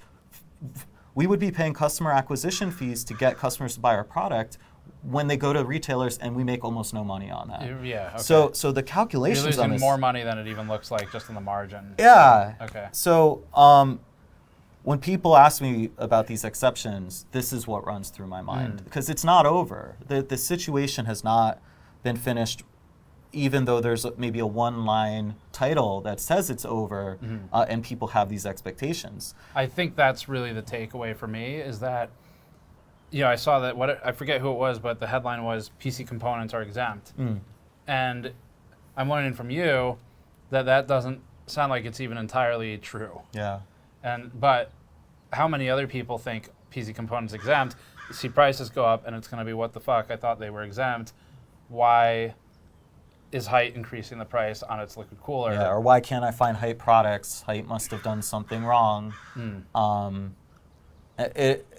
The next... Or any company. Yeah. It's going to be the same for everyone. Because the breaking point will be when retailers have empty shelves. Do you think it'll change again? Is it still just as unpredictable as it was yesterday? I don't think so. I think that these exemptions probably come by in one pass, and they're probably in place for a bit, because what it takes to convince the people in power to make these exemptions, I'm sure it doesn't come easy for that type of influence. I think there was a giant dinner a couple days ago. There was $1 million $1 plate. Per head. Jensen Huang was at that dinner. I can't imagine that's a coincidence. But I also can't imagine that after a dinner like that, you would flip-flop on Jensen Huang. So I think this is going to be the way it is for a bit. Jensen has an unbelievable amount of power. Yeah. And I think it's underrepresented in the wider world. We know it in the computer industry, but yeah, interesting. Okay, so problem not solved. Problem not solved. Mission not successful. All right. In just days after this comment, the US did flip on NVIDIA. After the dinner with Huan, the rumor was that the H20 AI GPU sales ban to China would be dissolved.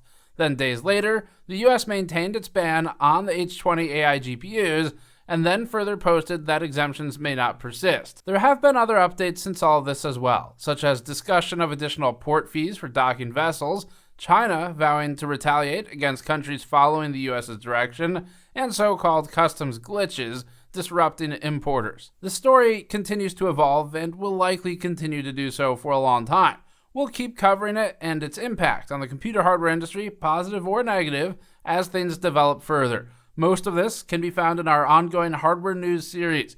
But if anything major happens, we'll do another thing like this and regroup with as many people as we can to talk about what's going on and try to learn their perspectives. And as a final reminder, just a request that you directly support this kind of content. We had to pause production of almost all other content for about 2 weeks to get this done. We feel the story is interesting. We can learn a lot from it. It's not something we normally cover, and we have a new perspective now, so this kind of stuff is worth doing. But to continue enabling it and making sure that we can put up all the money for all the travel ourselves, because we only fund our own travel, head over to store.gamersnexus.net and grab some of our project and soldering mats, our dice kits, our mouse mats and mod mats, t-shirts, copper-plated stainless steel mule mugs with thermal conductivity printed on them, and plenty more. Or go to patreon.com/gamersnexus to throw us a few bucks each month to help support our groundwork. Thank you for watching, subscribe for more, and you know where to go to help us out. We'll see you all next time.